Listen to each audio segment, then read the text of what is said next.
നമസ്കാരം. ന്യൂസ് 18 പൊതുവേദിയിലേക്ക് സ്വാഗതം. അതിർത്തിയിൽ സംഘർഷഭരിതമായ അന്തരീക്ഷം തുടരുകയാണ്. ഏതു സമയവും ഇന്ത്യയുടെ ഭാഗത്തു നിന്ന് തിരിച്ചടി ഉണ്ടാകാം എന്നുള്ള സൂചന ഇന്ത്യ നൽകുന്നു. ഒപ്പം പാകിസ്ഥാനും ആ സൂചനകൾ തന്നെയാണ് നൽകുന്നത്.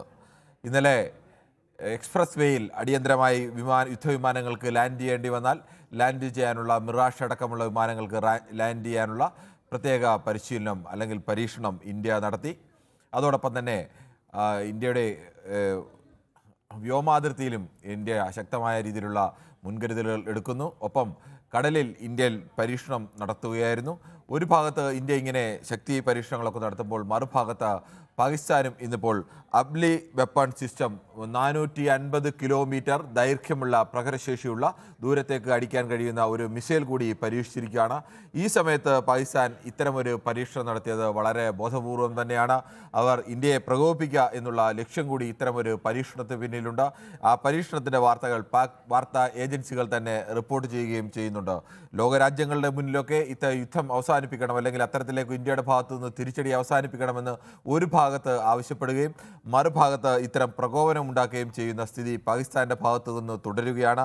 ഇന്ത്യയുടെ ഭാഗത്തു നിന്നും സജ്ജമാണ്. ഏത് സമയത്താണ് ഇന്ത്യ ഏത് തരത്തിലേക്കാണ് പ്രതികരിക്കുക എന്നുള്ളത് ഒക്കെ ഇനി രാജ്യം തീരുമാനിക്കേണ്ട വിഷയങ്ങൾ കൂടിയാണ്. എന്തായാലും ഈ വിഷയമാണ് സജീവമായി തന്നെ ജനങ്ങളുടെ ചർച്ചയ്ക്ക് നിൽക്കുന്നത്. അതുകൊണ്ട് ന്യൂസ് 18 പൊതുവേദിയും ചർച്ച ചെയ്യുന്നു. അതിർത്തിയിലെ ഈ സംഘർഷങ്ങളെക്കുറിച്ച്, പാകിസ്ഥാൻ്റെ പ്രകോപനത്തെക്കുറിച്ച് പ്രേക്ഷകർക്കും പ്രതികരിക്കാം.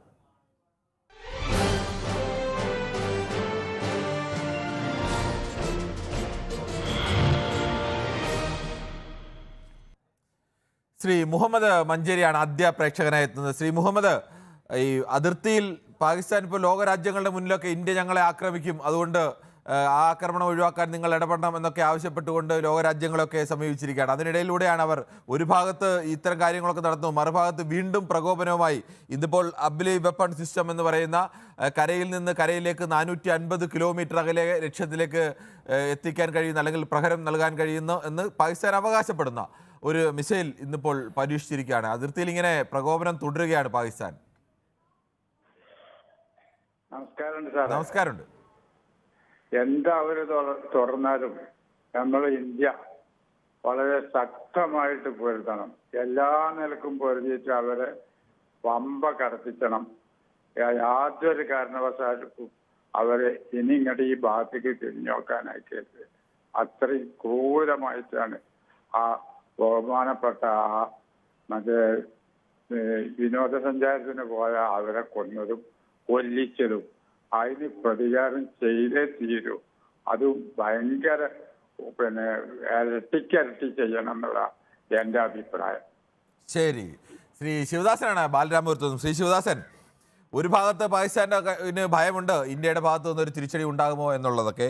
ഇന്ത്യ തിരിച്ചടിക്കുമെന്ന് അത്തരം ഒരു മുന്നറിയിപ്പൊക്കെ ഇന്ത്യ നൽകുകയും ചെയ്യുന്നുണ്ട്. ഇന്നലെയാണെങ്കിൽ ഇന്ത്യയുടെ ഒരു ഹൈവേയിൽ തന്നെ നമ്മുടെ യുദ്ധവിമാനങ്ങളൊക്കെ എങ്ങനെയാണ് ടച്ച് ചെയ്ത് പറന്നുയരാൻ കഴിയുന്നത്, അതല്ലെങ്കിൽ അടിയന്തര സാഹചര്യം എന്നാണ്. അതൊക്കെ യുദ്ധത്തിൻ്റെ ഏറ്റവും അവസാന ഘട്ടത്തിൽ വരുന്നതാണ്. വിമാനത്താവളങ്ങൾ നഷ്ടപ്പെട്ടു പോകുന്ന അവസ്ഥയൊക്കെ ഉണ്ടായാൽ മാത്രം വരേണ്ട ഒന്നാണ്. പക്ഷേ അതുപോലും ഇന്ത്യ പരീക്ഷണം നടത്തുന്നത് ബോധപൂർവം തന്നെയാണ്. ഞങ്ങൾ ശക്തി ഇതാണ് എന്ന് കാണിക്കാൻ വേണ്ടി തന്നെയാണ്. ഇപ്പോൾ പാകിസ്ഥാൻ ഈ ലോകരാജ്യങ്ങളുടെ മുന്നിലൊക്കെ ചെന്ന് ഞങ്ങളെ ഇന്ത്യ ആക്രമിക്കുമെന്നൊക്കെ പറഞ്ഞ് നിൽക്കുകയും മറുഭാഗത്ത് നിന്നിപ്പോൾ ഒരു 450 കിലോമീറ്റർ പ്രഹരശേഷിയുള്ള മിസൈൽ പരീക്ഷിക്കുകയും ഒക്കെ ചെയ്യുന്നു. ഇത് എന്താണ് ഈ പാകിസ്ഥാൻ്റെ ഈ പ്രവൃത്തിയോട് താങ്കൾക്ക് പറയാനുള്ളത്? നമസ്കാരം സാർ. ഇതുവരെയും ഇന്ത്യ പാകിസ്ഥാൻ അടിക്കുമെന്ന് ഒരു വേർത്തും പറഞ്ഞിട്ടില്ല. ഭീകരന്മാരെ നഷ്ടപ്പെടുത്തും. അത് വളരെ ശരിയാണ്. അങ്ങനെ തന്നെയാണ് ഇന്ത്യയുടെ ലക്ഷ്യം. ശ്രീ ശിവദാസൻ, താങ്കൾ പറഞ്ഞത് ഈ കറക്റ്റ് അർത്ഥവത്തായ വാക്കുകൾ തന്നെയാണ്. പാകിസ്ഥാനെ അടിക്കുമെന്നുള്ളതിനപ്പുറത്തേക്ക് ഭീകരതയെ തകർക്കുക എന്നുള്ളതാണ് ഇന്ത്യയുടെ ലക്ഷ്യം. അല്ല പാകിലെ പാവപ്പെട്ട ജനങ്ങളെ അല്ല ഇന്ത്യയുടെ ലക്ഷ്യം ഒരിക്കലും. അതെ. അപ്പൊ അങ്ങനെ ആകുമ്പോൾ എല്ലാ രാജ്യങ്ങളും അത് ശ്രദ്ധിച്ചിട്ടുണ്ട്. ലോകരാഷ്ട്രം മൊത്തം അവർക്കറിയാം, ബുദ്ധിയുള്ളവരാണ്. പാകിസ്ഥാൻ പല പോരും കാണിക്കും. അവരെങ്കിൽ പോലും ഒരു കൊണ്ടി അടിച്ചാൽ പോലും ഒരു കടിയെങ്കിലും കൊടുക്കും. നെല്ലും പല്ലും വെച്ച് അവർ ഉപയോഗിക്കും, അവർ പ്രതികരിക്കും. അതേപോലെ ആയിക്കോട്ടെ, അവർ ഒരു രാജ്യമാണ്, അവർക്ക് അവകാശമുണ്ട്. പക്ഷെ അവർ മനസ്സിലാക്കേണ്ട കാര്യം, രക്തം ഒഴുക്കിക്കൊണ്ട് വീണ്ടും രക്തം ഒഴുക്കാൻ വേണ്ടി തുനിയുന്ന ഭീകര രാഷ്ട്രമാണ് പാകിസ്ഥാൻ. അവർക്ക് പാകിസ്ഥാൻ മണ്ണിൽ ഭീകരന്മാരെ വളർത്തിയെടുത്ത് അവര് പറയുമ്പോൾ കേൾക്കുന്ന ഭരണവും പട്ടാള ഭരണവും കോടതിയുമാണ് നമുക്ക് എല്ലാവർക്കും അറിയാം. പക്ഷെ അവർ എത്ര മിസൈൽ ഭംഗിയാലും അവിടെ നിന്ന് ഒന്ന് ചലിച്ചാൽ 400 കിലോമീറ്റർ അല്ല 400 സെക്കൻഡ് ഉണ്ട്. അതായത് എന്താ പറയുക, നമ്മളെ ദേശീയ ഗാനം പാടി തീരെ മുമ്പേ ഒതുക്കിക്കളയും. അത് എല്ലാവർക്കും അറിയാം. കാരണം ശരി. ചരിത്രം പരിശോധിക്കേണ്ട കാര്യങ്ങളാ. ചരിത്രം പരിശോധിച്ചു. ശരി. അതുകൊണ്ട് നമുക്ക് പേടിക്കുന്ന ഒരു കാര്യമുള്ള കാര്യം, നമ്മളെല്ലാവരും പെറ്റമ്മയുടെ മക്കളെപ്പോഴും ജീവിക്കും. രണ്ട് രാജ്യവും അങ്ങനെയൊന്നും വളരെ ജീവിക്കും. വേഗത്തിൽ കഴിയില്ലെങ്കിൽ ഭീകരന്മാരെ പോലും ഇന്ത്യയെ ഒതുക്കിയിരിക്കും. സംബന്ധിച്ചിടത്തോളം അതിനുള്ള ശേഷിയുള്ള രാജ്യം തന്നെയാണ്. ആ, ശ്രീ ഭീകരന്മാരെ ദിവാകരനാണ്. ഒതുക്കിയിരിക്കും. ശരി ശിവദാസൻ, നമുക്ക് അടുത്ത ആളിലേക്ക് പോകേണ്ടതുണ്ട്, സമയം കുറവായതുകൊണ്ടാണ്. ശ്രീ ദിവാകരൻ, താങ്കൾ എങ്ങനെയാണ് ഈ വിഷയത്തെ കാണുന്നത്? സാറേ, നമസ്കാരം. പറഞ്ഞു. ഇങ്ങനെയുള്ള ദ്രോഹം ചെയ്തിട്ട് അവര് പരിശീലിപ്പിച്ചിട്ട് ഇങ്ങനെ ഭീകരവാദികളെ എന്നിട്ട് വലിയ മാന്യന്മാരായിട്ട് ഇവരെ ഭരണകൂടം പിന്നെ ഇന്ത്യ പ്രകോപനം ഉണ്ടാക്കുന്ന രീതിയിൽ ഇന്ത്യനെ കൊണ്ട് അങ്ങനെ പറഞ്ഞു ഇങ്ങനെ പറഞ്ഞു. അന്നേരം പിന്നെ ഇവര് അടങ്ങണ്ടേ? ഇവര് എല്ലാം ശ്രീനാരായണ ഗുരുസ്വാമി പറഞ്ഞ പോലെ one region one caste one god for man എന്നല്ല. ഈ വിവരം കെട്ട കുറെ പിന്നെ ഈ ഭീകരവാദികളെ എല്ലാത്തിനെയും ഒരു പിന്നെ ഓപ്പൺ ജയിലിട്ടിട്ട് എല്ലാത്തിനെയും ഇത് ചെയ്യണം. ഇത് ലോകരാഷ്ട്രം ആദ്യം പഠിക്കാൻ നേരത്തെ പറഞ്ഞൊരു ഇപ്പം ഇതിനു മുമ്പ് അവര് പറഞ്ഞ പോലെ ഈ ഭീകരവാദം, അതായത് ഈ ഭീകരവാദികളെ നല്ല നടപ്പിലേക്ക് കൊണ്ടുവരണം. കുറേ പഠിച്ചതും പഠിക്കാതും എല്ലാം ഇങ്ങനെ മനുഷ്യനെ നമ്മൾ തിന്നുന്നവരെ കൊല്ലാൻ ഞമ്മക്ക് പേടിയാ. ഏടിയെത്തി ലോകം. ശരി, താങ്കളുടെ അഭിപ്രായം വളരെ വ്യക്തമാണ്. ശ്രീ മഹിയാണ്. ശരി ശ്രീ ദിവാരൻ, ശ്രീ മഹിയാണ് കിള്ളിപ്പാലത്ത് നിന്നും. ശ്രീ മഹി, അതിർത്തിയിലെ സംഘർഷം അത്യന്തം രൂക്ഷമായി നിൽക്കുകയാണ്. ഏത് സമയവും എന്ത് സംഭവിക്കാം എന്നൊരു അവസ്ഥ ഉണ്ട്. എന്താണ് സംഭവിക്കുന്നത് നമുക്കിപ്പോൾ ഇവിടെ നിന്ന് പ്രവചിക്കുക ശരിയല്ല. പ്രവചിക്കുന്നതും അങ്ങനെ പ്രവചിക്കാനും കഴിയില്ല. പക്ഷേ പാകിസ്ഥാൻ ഒരു ഭാഗത്ത് നിന്ന് അവരെ ആക്രമിക്കരുതെന്ന് പറഞ്ഞ് ലോകരാജ്യങ്ങളുടെ സഹായം തേടുന്നു, മറുഭാഗത്ത് നമുക്ക് പ്രകോപനം ഉണ്ടാക്കിക്കൊണ്ടേയിരിക്കുന്നത്. ഈ പാകിസ്ഥാൻ എന്താണ് ഇത്തരത്തിൽ പെരുമാറുന്നത്? ഹലോ, നമസ്കാരമുണ്ട് ശ്രീ മഹി, പറഞ്ഞോളൂ. കിരണല്ലേ? അതെ, കിരണാണ്. പിന്നെ ഞാൻ ഒരു കാര്യം പറയാം. പറഞ്ഞോളൂ. പിന്നെ നമ്മളെ രാജ്യത്ത് കോൺഗ്രസ് ബി ജെ പി ഭരിച്ചാലും ഇവരെ ഒന്നും ചെയ്യാൻ വെക്കൂല. വേറെ രാജ്യമാണെങ്കിൽ ഇവരെ പാകിസ്ഥാനെ തകട് പൊടി വഹിക്കായി. ചൈന റഷ്യയിലെ തൊട്ട് ഇവർ അവിടെ ജീവനം ഒരുത്തരം ജീവിച്ചിരിക്കില്ല. ഇവിടെ ഇവർ കണക്കാക്കി നമ്മളെ മെഡിക്കൽ ഒറ്റ അടുത്ത് നിർത്തണം. ശ്രീ മഹി, നമുക്ക് അങ്ങനെ ഇന്ത്യയെ പോലെ രാജ്യത്തിന് ഇന്ത്യയുടേതായ ഇപ്പം റഷ്യക്ക് അങ്ങനെ അടിക്കാൻ പോയി, യുക്രൈനോട്ട് അടിക്കാൻ പോയി എത്ര വർഷമായിട്ട് ആ യുദ്ധം തുടരുന്നു എന്ന കാര്യം നമുക്കറിയാം. അങ്ങനെ ആ രാജ്യങ്ങളെയൊക്കെ പോലെ എടുത്തിയാട്ടം ഉള്ള ഒരു രാജ്യമല്ല ഇന്ത്യ എന്ന് പറഞ്ഞാൽ. നെഹ്റുവിന്റെ കാലം മുതൽ ലോകത്തിന് മുന്നിൽ ആ തരത്തിൽ അംഗീകാരമുള്ള പക്വമായ നിലപാടൊക്കെ സ്വീകരിക്കുന്ന, അല്ലെങ്കിൽ നമ്മളൊരു യുദ്ധം ചെയ്താൽ ആ യുദ്ധത്തിൽ വിജയിക്കാനൊക്കെ ശേഷിയുള്ള നമ്മൾ നേരത്തെ കണ്ടതാണ്. 72-ലെ യുദ്ധമൊക്കെ കണ്ടതാണ്. അല്ലെങ്കിൽ അല്ലാതെ വെറുതെ ഇടയ്ക്ക് പാകിസ്ഥാന്റെ ഇടയ്ക്കിടയ്ക്ക് കയറി പ്രകോപനം നടത്തുമ്പോഴെല്ലാം നമ്മളൊരു യുദ്ധം നടത്തുക എന്നുള്ളൊരു രാജ്യമല്ല ഇന്ത്യ. കുറെ കൂടി വികസിത രാജ്യമാണ്. ഇന്ത്യയെ സംബന്ധിച്ചിടത്തോളം നമുക്ക് സാമ്പത്തികമായി ഒട്ടേറെ മുന്നോറിക്കൊണ്ടിരിക്കുന്ന രാജ്യത്തെ ഒരു യുദ്ധത്തിലേക്കൊക്കെ നയിക്കാൻ കഴിയില്ല. അതുകൊണ്ട് നമ്മൾ അങ്ങനെ കണക്കാക്കരുത്. അതൊരു ദൗർബല്യമല്ല. ശരി, ഓക്കെ. ശരി മഹി. മോഹൻദാസ് ആണ് ആലത്തൂരിൽ നിന്ന്. ശ്രീ മോഹൻദാസ്, താങ്കൾ എങ്ങനെയാണ് ഇപ്പോൾ എപ്പോഴും ടെൻഷനാണ്, എന്താണ് സംഭവിക്കുന്നതെന്ന് അറിയാതെ? സത്യം പറഞ്ഞാൽ ഈ പട്ടാളക്കാരുടെ അവസ്ഥയൊക്കെ ഭീകരമാണ്. അവർക്ക് എന്താണ് മുന്നിൽ സംഭവിക്കുന്നത് അറിയാതെ നിൽക്കുന്ന ഒരു അവസ്ഥയുണ്ടല്ലോ. അത് എങ്ങനെയാണ് താങ്കൾ ഇതിനെ കാണുന്നത്? നമസ്കാരം കിരൺ. നമസ്കാരം. ഇതുവരെ ഇപ്പൊ നമ്മുടെ ഇന്ത്യ സമാധാനത്തിന്റെയും ഈ സംയമനത്തിന്റെയും പാതയാണ് സ്വീകരിച്ചുകൊണ്ടിരിക്കുന്നത്. അത് സംശയമൊന്നുമില്ല. അപ്പൊ ഇന്നലെ വരെ അല്ലെങ്കിൽ ഇപ്പൊ കുറച്ചു നേരത്തെ വരെ നമ്മളെ ഇതിൽ പുതിയ വിളിച്ചവരൊക്കെ പറയുന്നത് അറ്റാക്ക് ചെയ്യണം. അത് ശരിയൊന്നുമല്ല. പിന്നെ പാകിസ്ഥാന് നമ്മൾ വ്യത്യാസം, പാകിസ്ഥാൻ ഒരു മിലിറ്ററി ഓക്യുപ്പൈഡ് കൺട്രിയാണ്. നമ്മളെ പ്യൂർലി ഡെമോക്രാറ്റിക് കൺട്രിയാണ്. നമുക്കൊക്കെ തീരുമാനം എടുക്കാൻ ഒത്തിരി താമസിക്കും. അവർക്ക് വേണ്ട, അവർക്ക് നഷ്ടപ്പെടാനൊന്നുമില്ല. പിന്നെ വേറൊരു കാര്യമുണ്ട് ഇതില്.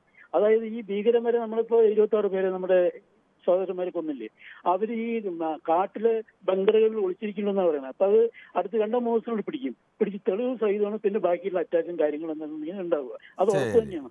ശരി, താങ്കളുടെ അഭിപ്രായം വളരെ വ്യക്തമാണ്. സൂപ്പിയാണ് വെള്ളമുണ്ടയിൽ നിന്ന്. ശ്രീ സൂപ്പി, താങ്കൾക്ക് എന്ത് തോന്നുന്നു? ഇപ്പോഴത്തെ ഈ പാകിസ്ഥാൻ ഒരു ഭാഗത്ത് മറ്റു രാജ്യങ്ങളൊക്കെ അഭ്യർത്ഥനയുമായി നിൽക്കുന്നു, മറുഭാഗത്ത് പ്രകോപനം ഉണ്ടാക്കുകയും ഒക്കെ ചെയ്യുന്നു. എന്താണ് താങ്കളുടെ അഭിപ്രായം? നമസ്കാരമുണ്ട് ശ്രീ സൂപ്പി, പറഞ്ഞോളൂ. എന്റെ അഭിപ്രായത്തില് പിന്നെ നമ്മുടെ രാജ്യം ജനങ്ങളെ പറ്റിക്കുന്ന പരിപാടിയാണ്. കാരണം എത്ര ദിവസമായി ഈ ഒളിച്ചിരിക്കുന്നു, തീവ്രവാദി ഒളിച്ചിരിക്കുന്നു, അവർ രേഖാചിത്രം രേഖപ്പെടുത്തിയിട്ടുണ്ട് എന്നൊക്കെ. ഈ കാട് എന്താ തെളിയിക്കാൻ പിടിക്കാൻ കഴിയുമോ ശ്രീ സൂപ്പി? അവര് പട്ടാളം നമ്മുടെ പരിശ്രമം നടത്തുന്നുണ്ട്. അവർക്ക് ഇത് കിട്ടിയിട്ടില്ല. ചില ഘട്ടത്തിലൊക്കെ അവർ നമ്മുടെ ലഭിച്ച റിപ്പോർട്ടുകളുടെ അടിസ്ഥാനത്തിലാണെങ്കിൽ 4 തവണ ഏകദേശം അടുത്തൊക്കെ എത്താൻ കഴിഞ്ഞു. പക്ഷെ അവരും ഈ ടെറൈൻ്റെ ഒക്കെ പ്രയാസമൊക്കെ ഉണ്ടല്ലോ. അതൊക്കെ എന്തായാലും പട്ടാളക്കാർ ശ്രമിക്കാതിരിക്കില്ല. അവർ തീവ്രമായി തന്നെ ശ്രമിക്കുന്നുണ്ട് ഇവരെ പിടിക്കാൻ. 26 ആൾക്കാരെ കൊലപാതകം നടത്തിയിട്ടുണ്ട്. 26 ആൾക്കാരെ കൊലപാതകം നടത്തിയിട്ടുണ്ടെങ്കിൽ അത് ജീവൻ എല്ലാവർക്കും തുല്യമാണ്. നമുക്ക് മണിപ്പൂരിൽ എത്ര 2 കൊല്ലമായി ജനങ്ങളെ കൊല്ലുന്നു. അതെന്താ ഇവിടെ കാണാത്തെ? അതൊക്കെ കാണേണ്ട വിഷയം തന്നെയാണ്. പക്ഷെ നമ്മളിപ്പോൾ ഈ രാജ്യത്തിന്റെ സുരക്ഷയുമായിട്ടൊക്കെ ബന്ധപ്പെട്ട് പരീക്ഷിക്കുമ്പോൾ നമ്മൾ അത് മറ്റൊരു രാജ്യത്തിന്റെ നിലനിൽപ്പിന്റെ കൂടി വിഷയമാണല്ലോ. അപ്പോൾ നമ്മൾ അതിന് കൂടുതൽ പ്രാധാന്യമൊക്കെ നൽകും. മറ്റേതൊട്ടും പ്രാധാന്യം കുറച്ച് നൽകേണ്ട ഒന്നേ അല്ല. അതെല്ലാം അവരുടെ ജീവനമൊക്കെ വളരെ പ്രധാനപ്പെട്ടതാണ്. അവരിപ്പോൾ ഒരു അരിശാവസ്ഥയിലൊക്കെ കഴിയുകയാണ്. അത് നിങ്ങൾ പറഞ്ഞ അർത്ഥമില്ല. കാരണം ജീവൻ കൊണ്ട് പന്താടുന്നില്ല. അവിടെ ജനങ്ങൾ, അവരുടെ കുട്ടികൾ, അമ്മമാരൊക്കെ എന്തൊക്കെ നമുക്ക് കാണേണ്ടത് 100% ശരിയാണ് ശ്രീ സൂപ്പി. അവരുടെ ജീവിതം തന്നെയാണ് അറിവ് വരുത്തേണ്ടതാണ്. കാരണം പാകിസ്ഥാനായിട്ട് നമ്മൾ യുദ്ധമല്ല വേണ്ടത്, യുദ്ധത്തിന്റെ സമാധാന രേഖയിൽ പരിഹരിക്കണം എന്നാണ് എന്റെ അഭിപ്രായം. ശരി ശ്രീ സൂപ്പി, എപ്പോഴും സമാധാനപൂർവ്വം തന്നെ വിഷയങ്ങൾ പരിഹരിക്കണം എന്ന് ആഗ്രഹിക്കുകയും അത്തരത്തിൽ നിലപാട് സ്വീകരിക്കുകയും ചെയ്യുന്ന ഒരു രാജ്യമാണ് ഇന്ത്യ. ഇന്ത്യയിൽ ആര് ഭരിച്ചാലും എപ്പോഴും ഇന്ത്യ സ്വീകരിക്കുന്നത് തീരെ ഗതികെടുമ്പോൾ മാത്രമാണ് ഇന്ത്യ അത്തരത്തിലേക്കുള്ള ഒരു ആക്രമണത്തിലേക്കൊക്കെ പലപ്പോഴും പോകുന്നത്. അങ്ങനെ പോകുന്ന ഒരു രാജ്യമല്ല. നമുക്ക് സന്തോഷമാണ്. ശ്രീ സന്തോഷ് വെള്ളരിക്കുണ്ടിൽ നിന്നാണ്. ശ്രീ സന്തോഷ്, താങ്കൾ പറഞ്ഞോളൂ. നമസ്കാരം സാർ. നമസ്കാരമുണ്ട് ശ്രീ സന്തോഷ്. ഞാൻ പറയുന്നത് എടുത്തിച്ചാടി യുദ്ധം അത്ര നല്ലതൊന്നും ആണെന്ന് എനിക്ക് അഭിപ്രായമില്ല. ഈ പാകിസ്ഥാനെ മറ്റ് രാജ്യങ്ങളുടെ മുമ്പിൽ ഒറ്റപ്പെടുത്തിക്കൊണ്ട് നമ്മൾ സൈനിക നീക്കം നടത്തുന്നതായിരിക്കും നല്ലത്. കാരണം ചൈന നമ്മുടെ ശത്രുക്കളാണ്. അത് പണ്ട് മുതലേ അരുണാചൽ പ്രദേശിന് വേണ്ടി അവര് അതിർത്തി പ്രശ്നം ഉണ്ടാക്കിയ ഒരു രാജ്യമാണ്. അപ്പൊ പാകിസ്ഥാനും ചൈനയും കൂടെ ഒന്നിച്ച് നിന്ന് കഴിഞ്ഞാൽ ഇന്ത്യ പരാജയപ്പെടുമെന്നാണ് എന്റെ അഭിപ്രായം. അതുകൊണ്ട് ശാന്തി സമാധാനമാണ് നല്ലതെന്നാണ് എന്റെ അഭിപ്രായം. ശരി, എന്തായാലും ചൈന ഇപ്പോൾ അങ്ങനെ ഒരു നിലപാട് സ്വീകരിക്കില്ല, പ്രത്യേകിച്ച് അമേരിക്കയുമായിട്ട് സ്വീകരിക്കില്ല എന്നാണ് പൊതുവെ വിലയിരുത്തുന്നത്. അമേരിക്കയുമായി വ്യാപാര യുദ്ധമൊക്കെ നിൽക്കുന്ന ഒരു സമയത്ത് ഇന്ത്യയെ പോലെ രാജ്യത്തെ അമേരിക്ക കഴിഞ്ഞാൽ പ്രധാനപ്പെട്ട ഒരു രാജ്യമാണ് ചൈനയുമായി വ്യാപാര ബന്ധമുള്ള ഇന്ത്യയെ പിണക്കാൻ അങ്ങനെ ഒരു നിലപാടിലേക്ക്, പ്രത്യേകിച്ച് പാകിസ്ഥാനെ ഇപ്പോഴത്തെ ഭരണാധികാരികളെയൊന്നും കണ്ടുകൊണ്ട് അത്തരത്തിലേക്ക് നീക്കത്തിനുമുള്ള സാധ്യത കുറവാണ് എന്നാണ് പൊതുവെ വിലയിരുത്തപ്പെടുന്നത്. നമുക്ക് മറ്റൊരു പ്രശ്നത്തിലേക്ക് പോകേണ്ടതുണ്ട്. ദാസനാണ് കണ്ണൂരിൽ നിന്ന്. ശ്രീ ദാസൻ, താങ്കളൊക്കെ എന്താണ് ഈ വിഷയത്തിൽ പറയാനുള്ളത്? കിരൺ ബാബു, നമ്മൾ ഇന്ത്യ രാജ്യം എന്ന് പറഞ്ഞാല് ഇപ്പൊ പാകിസ്ഥാൻ നമുക്കൊന്നുമല്ല. ഇപ്പൊ എന്റെ വീട്ടിൽ കയറ്റി കുടുംബത്തിലെ അംഗങ്ങളെല്ലാം ഒരാൾ ആക്രമിക്കുമ്പോൾ ഞാൻ പെട്ടെന്ന് വെട്ടുകത്തിയോ ഒരുപാട് പറ്റുമോ അതുപോലെ നടക്കാൻ പറ്റിയ കാര്യങ്ങൾ. ഇപ്പോ 71 ഇന്ത്യയും പാകിസ്ഥാനും യുദ്ധം ഉണ്ടായപ്പോ ഈ പാകിസ്ഥാന്റെ തലസ്ഥാനമായ ഇസ്ലാമാബാദ് ഇന്ത്യൻ പട്ടാളം കയറി. എന്നിട്ട് ലോകത്തിൽ ആദ്യമായിട്ട് ജയിച്ച രാജ്യം ഈ യുദ്ധത്തെ പിന്മാറുന്ന ലോകത്തിൽ ആദ്യമായി ഇന്ദിരാഗാന്ധി പറഞ്ഞ് നമ്മൾ പ്രഖ്യാപിച്ചു എങ്ങനെ നമ്മൾ പിന്മാറുന്നു. ഇസ്ലാമാബാദ് വരെ കയറി അന്ന് അങ്ങനെ തലസ്ഥാനം അങ്ങനെ നിരന്തരം കയറി. അപ്പൊ യുദ്ധത്തിന്റെ ലക്ഷ്യം നമ്മൾ സാധ്യമാക്കിയതിനു ശേഷമാണ് യഥാർത്ഥത്തിൽ നമ്മൾ പിന്മാറുന്നത്. ബംഗ്ലാദേശ് എന്ന് പറയുന്ന രാജ്യം ഉണ്ടാവണം എന്നുള്ളതായിരുന്നു നമ്മുടെ ഇന്ത്യയുടെ നിലപാട്. അത് സാധ്യമാക്കി കൊടുത്തതിന് ശേഷമാണ് ഇന്ദിരാഗാന്ധി പിന്നെ അമേരിക്കൻ സഹായത്തെ പോലും വെല്ലുവിളിച്ച് തന്നെയാണ്. കപ്പലൊക്കെ അതിന്റെ അപ്പുറം കടക്കാരെന്ന് പറഞ്ഞാൽ അപ്പുറം കടന്നിട്ടില്ല. അതെ, അന്ന് 84 കൊല്ലം മുന്നേ ആയത്. അതെ, അതിന് ഇന്ത്യ നേടിയെത്തി. അപ്പോൾ ഈ പാകിസ്ഥാൻ എന്ന് പറഞ്ഞാൽ നമുക്ക് ആദ്യമായിട്ട് ഇന്ത്യ മറ്റു രാജ്യങ്ങൾ എങ്ങനെ എല്ലാ ഈ ഇസ്രായേൽ ഉൾപ്പെടെയുള്ള രാജ്യങ്ങളുമായിട്ട് ബന്ധപ്പെട്ടുകൊണ്ട് ഈ ഭീകരവാദം തകർക്കാൻ അവരെ അങ്ങ് അകത്ത് കയറിക്കൊണ്ട് തകർക്കാൻ സമയം ഉണ്ടാക്കണം. ഇങ്ങനെ മറ്റ് ഒരു നിയമവും ബാധകമല്ല. ഈ ഭീകരവാദികൾ ഈ മുസ്ലിങ്ങളായിട്ട് ഏത് ഭീകരവാദം തകർക്കാൻ സമയം ഉണ്ടാക്കണം. അല്ലാതെ യുദ്ധം നമുക്ക് പെട്ടെന്ന് ഭീകരവാദികൾക്ക് അങ്ങനെ മതവും ജാതിയും ഒന്നുമില്ല. അവർക്ക് ഭീകരവാദമാണ് അവരുടെ മതം, ഭീകരവാദമാണ് അവരുടെ ജാതി. അവർക്ക് കിരൺ ബാബു മനസ്സിലാക്കായിട്ടാണ് ഇവര് കുറച്ച് ആൾക്കാര് ഈ പറഞ്ഞോളൂ സാധാരണ ഭീകരവാദമല്ല. ഇവര് ചില ആൾക്കാര് ഈ അള്ളാഹിന്റെ രാജ്യം ഉണ്ടാക്കാൻ വേണ്ടി ഭീകരവാദം. അങ്ങനെയുള്ളവർ ഖുർആൻ വായിക്കുന്നെങ്കിൽ ഒരിക്കലും അവർ അത്തരം ഈ ഒരു നിലപാട് സ്വീകരിക്കില്ല. ഹിന്ദുവിന്റെ മുസ്ലിം ക്രിസ്ത്യൻ രാജ്യം വേണ്ട, മനുഷ്യന്റെ രാജ്യം മതി. അതെ, അത് തന്നെയാണ് ഏറ്റവും പ്രധാനം. മനുഷ്യന്റെ രാജ്യമാണ് വേണ്ടത്. ഹിന്ദുവും മുസ്ലിമും ക്രിസ്ത്യാനിയും ഒന്നുമല്ല വിഷയം. അതൊക്കെ പിന്നീട് മനുഷ്യനുണ്ടാക്കിയ മതങ്ങൾ, അതതിനേക്കാൾ വിഷയം മനുഷ്യൻ തന്നെയാണ്. എല്ലാവർക്കും ഒരേപോലെ തന്നെ നിൽക്കണം. നമുക്ക് മറ്റൊരു പ്രേക്ഷകരിലേക്ക് കൂടി പോകേണ്ടതുണ്ട്. ബാബു ആണ് കാസർഗോഡ് നിന്ന്. ശ്രീ ബാബു, താങ്കളൊക്കെ എങ്ങനെയാണ് കാണുന്നത്? പാകിസ്ഥാൻ ഒരു ഭാഗത്ത് വീണ്ടും പ്രകോപനം തുടരുകയാണ്. പറഞ്ഞോളൂ ശ്രീ ബാബു. താങ്കളുടെ ടെലിഫോൺ മധ്യ ചില തടസ്സമുണ്ട് എന്ന് തോന്നുന്നു. രഞ്ജിത്താണ് എറണാകുളത്ത് നിന്ന്. ശ്രീ രഞ്ജിത്ത് എങ്ങനെയാണ് കാണുന്നത്? ഈ പാകിസ്ഥാൻ ഒരു ഭാഗത്ത് അപേക്ഷയുമായി ലോകരാജ്യങ്ങളുടെ മുന്നിൽ പോകുന്നു, മറുഭാഗത്ത് വീണ്ടും പ്രകോപനം കാണിക്കുകയും ചെയ്യുന്നു. പാകിസ്ഥാനിലൊക്കെ അവരുടെ രാജ്യത്തിൽ ഇതേപോലെ പ്രശ്നങ്ങളൊക്കെ ഉണ്ട്. അവിടുത്തെ പ്രതിപക്ഷ പാർട്ടികളൊക്കെ ഇങ്ങനെ ഉടനെ ഇന്ത്യ ആക്രമിക്കണം എന്നുള്ള മട്ടിലൊക്കെയാണ് നിൽക്കുകയും ചെയ്യുന്നത്. അദ്ദേഹത്തിന്റെ ടെലിഫോൺ മധ്യത്തിൽ തടസ്സമുണ്ടെന്ന് ശ്രീ ഉണ്ണികൃഷ്ണനാണ് പോത്തൻകോട് നിന്ന്. ശ്രീ ഉണ്ണികൃഷ്ണൻ പറയാം. ഇത് അവരെ ആക്രമിക്കുന്നതല്ല ഭായി സംഭവം എന്ന് പറഞ്ഞാല് അത് സംഭവം എന്ന് പറഞ്ഞാൽ അവരെ കൈവറച്ചിട്ട് ഇവിടുത്തെ ഇതെല്ലാം കണ്ട് കൈവറച്ചിട്ട് അറിയാതെ അത് ഓരോന്നരിഞ്ഞ് പൊട്ടിപ്പോകുന്നതാണ്. നമ്മൾ അബദ്ധത്തിന് പറ്റിപ്പോകുന്ന പറയില്ലേ, അതുപോലെ. അല്ലാതെ അവര് പൊട്ടിക്കുന്നതല്ല, ഈ വിറയിൽ കൂടുമ്പോൾ ഇത് അറിയാതെ വിരൽ അമർന്നു പോകുന്നതാണ്. പിന്നെ നേരത്തെ ഒരു പ്രശ്നം പറഞ്ഞായിട്ട് പിന്നെ ചൈനയും കൂടെ ചേർന്ന് നമുക്ക് പരാജയം പറ്റുമെന്ന്. ചൈന എത്ര ആയുധം കൊടുത്താലും, മറ്റ് സിറിയ അല്ലെങ്കിൽ ഏത് രാജ്യക്കാർ എത്ര ആയുധം കൊടുത്താലും ഇങ്ങോട്ട് അടിക്കാൻ അവിടെ ആളുണ്ടാവണ്ടേ? പിള്ളേര് കയറി അവന്മാരെ എല്ലാത്തിനെയും മഷിയാക്കൂലേ? 2 3 അല്ലെങ്കിൽ 2 അങ്ങനെയൊക്കെ നമുക്ക് ഒരു വർത്തമാനം പറയുമ്പോൾ പറയാമെന്നതിനപ്പുറത്തേക്ക് നമുക്ക് യുദ്ധം എന്നൊക്കെ രാജ്യത്തിന് തീരുമാനിക്കുമ്പോൾ രാജ്യത്തിന് ഒരുപാട് കാര്യങ്ങളൊക്കെ ആലോചിക്കേണ്ടി വരും. ഈ സാധനം ഇങ്ങോട്ട് പ്രയോഗിക്കാൻ അവിടെ ഉണ്ടെങ്കിലല്ലേ ഇങ്ങോട്ട് പ്രയോഗിക്കാൻ പറ്റൂ.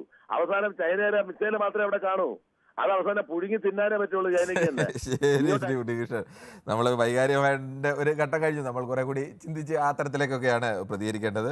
നമുക്ക് മറ്റ് പ്രശ്നം ഷംസു ആണ്. ശ്രീ ഷംസു പൊന്നാനിയിൽ നിന്ന്. ശ്രീ ഷംസു, താങ്കൾ എങ്ങനെയാണ് ഈ വിഷയത്തെ കാണുന്നത്? തീർച്ചയായിട്ടും ഇന്ത്യ 140 കോടി ജനങ്ങളെയും വിശ്വാസത്തിലെടുത്തിട്ട് വേണം പാകിസ്ഥാനെ ഒരു തിരുത്തലി, ഒരു മറുപടി കൊടുക്കേണ്ടത്. ഇതിനിടക്ക് ഒരു കണ്ണൂർത്തൊരു പ്രശ്നം പറഞ്ഞു, ഈ മുസ്ലിങ്ങളെ ഈ ഭീകരവാദികളൊക്കെ എന്തിനാണ് മുസ്ലിങ്ങളെ കൂട്ടുന്നത്? ഇപ്പൊ ഈ 4 മാസത്തിനിടക്ക് ഇപ്പൊ നാല് പേരെ പാകിസ്ഥാൻ ചാരന്മാരായിട്ട് 4 പേരെ ഇപ്പൊ പിടിച്ച് അറസ്റ്റ് ചെയ്തിട്ടുണ്ട്. അവരിൽ ആരെങ്കിലും മതം പറഞ്ഞിട്ടുണ്ടോ? അപ്പൊ എന്തിനാണ് ഈ മതം പറഞ്ഞുകൊണ്ട് മുസ്ലിം മതം പറഞ്ഞുകൊണ്ട് ഭീകരവാദികൾക്ക് പേര് നൽകുന്നത് എന്തിനാണ്?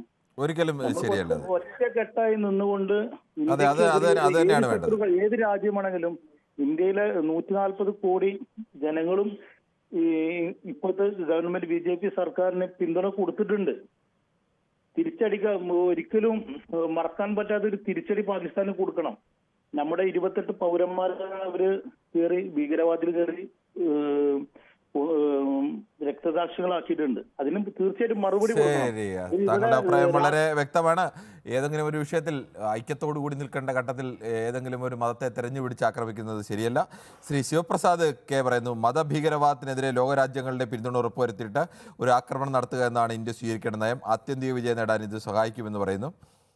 ഭീകരരെ അപ്പോൾ തന്നെ ഒതുക്കണമായിരുന്നു, ലോകരാജ്യങ്ങളെ കൊണ്ട് പറയിപ്പിക്കാതെ എന്ന് ജയകുമാർ പറയുന്നു.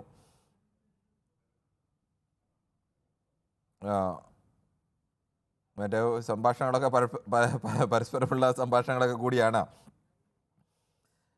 അതോടൊപ്പം തന്നെ മറ്റ് ചില കമൻറ്റുകൾ കൂടി ഒക്കെ പറയുന്നത്, അത് വ്യക്തിപരമായി പരസ്പരം ഇടുന്ന കമൻറ്റുകളൊക്കെ കൂടിയാണ്. നമുക്ക് മറ്റ് പ്രേക്ഷകരിലേക്ക് കൂടി പോകുന്നത് ജയ ആണ്, കൊല്ലത്ത് നിന്നും. ശ്രീമതി ജയ, ഒരു ഭാഗത്ത് പാകിസ്ഥാൻ അപേക്ഷയുമായി ലോകരാജ്യങ്ങളുടെ മുന്നിൽ നിൽക്കുന്നു, മറുഭാഗത്ത് പ്രകോപനം സൃഷ്ടിക്കുകയും ഒക്കെ ചെയ്യുന്നു. ഇന്ത്യ പാകിസ്ഥാനെ പോലെ ഒരു രാജ്യമല്ല. ഇന്ത്യക്ക് കുറെ കൂടി സാമ്പത്തികമായി ഏറെ മുന്നിൽ നിൽക്കുന്ന, അല്ലെങ്കിൽ അത് കുറെ പക്വതയുള്ള ഒരു രാജ്യമാണ്. അവരുടെ കൂടെ എന്തും തീരുമാനിക്കാവുന്ന ഒരു രാജ്യം കൂടിയല്ല. എങ്ങനെയാണ് താങ്കൾ ഈ വിഷയത്തെ കാണുന്നത്? നമസ്കാരം കിരൺ. നമസ്കാരമുണ്ട്. ഇന്ത്യൻസ് എന്ന് പറയുമ്പോൾ നമ്മൾ ഭയങ്കര പ്രൗഡായിട്ട് ഇരിക്കേണ്ടുന്ന ഒരു സമയമാണിത്. അത് അവര് കൂടെ വന്ന് ഓരോന്ന് പ്രശ്നം, ഇന്നിപ്പോ 450 കിലോമീറ്റർ ഉള്ള എന്താണ്ടൊക്കെ വിട്ടെന്നൊക്കെ പറയുന്നത് അവരുടെ ഒരു മിസൈലാണ്, മിസൈൽ പരീക്ഷണമാണ്. അവരുടെ അവസാനത്തിനെങ്ങാണ്ടാണ്. നമ്മളിങ്ങനെ എന്തുവാ പുലി ചാടാതിരിക്കുന്ന പോലെ ഇരിക്കുകയാണ് ഇപ്പൊ ഇന്ത്യ. അത് പ്രശ്നം ഉണ്ടാക്കാനായിട്ട് അവര് തുടങ്ങിക്കഴിഞ്ഞാല് ഇപ്പൊ തുർക്കിയും ചൈനയും ഒക്കെ സഹായിക്കുമെന്നുള്ള ഒരു വിശ്വാസത്തിൽ ഇരിക്കുകയാണ്. പക്ഷെ അവരാരും അതിൽ പ്രത്യക്ഷമായിട്ട് സഹായം ചെയ്യുമെന്ന് തോന്നുന്നില്ല. കാരണം ഇന്ത്യ അത്രയും നല്ല രീതിയിൽ വികസിതമായി കൊണ്ടിരിക്കുന്ന ഒരു രാജ്യമാണ്. അപ്പൊ അത് യുദ്ധം നല്ലതിനല്ല. കാരണം 2 കൂട്ടർക്കും പട്ടാളക്കാരെ നഷ്ടപ്പെടാനും മറ്റ് സാമൂഹ്യ ജീവിതം വളരെയേറെ ബുദ്ധിമുട്ടിലാവും. അതുകൊണ്ട് യുദ്ധം വേണ്ട, ഇങ്ങനെ എന്തെങ്കിലുമൊക്കെ സമാശ്വസിപ്പിച്ചൊക്കെ അങ്ങ് പോകുന്നതായിരിക്കും നല്ലതെന്നാണ് എന്റെ ഒരു ശരി. അത് വളരെ വ്യക്തമായ അഭിപ്രായം തന്നെയാണ്. പാകിസ്ഥാന് തിരിച്ചടി കൊടുക്കുകയും വേണം, പക്ഷേ യുദ്ധമല്ല ഇതിനുള്ള വഴി എന്നുള്ളത്. യുദ്ധത്തിലേക്ക് പോകാൻ ഒരിക്കലും ഇന്ത്യ പോലൊരു രാജ്യം ആഗ്രഹിക്കുന്നുണ്ടാവില്ല. നമുക്ക് അഹമ്മദാണ്, ശ്രീ മുഹമ്മദാണ്. ശ്രീ മുഹമ്മദ്, താങ്കൾക്ക് പറയാം.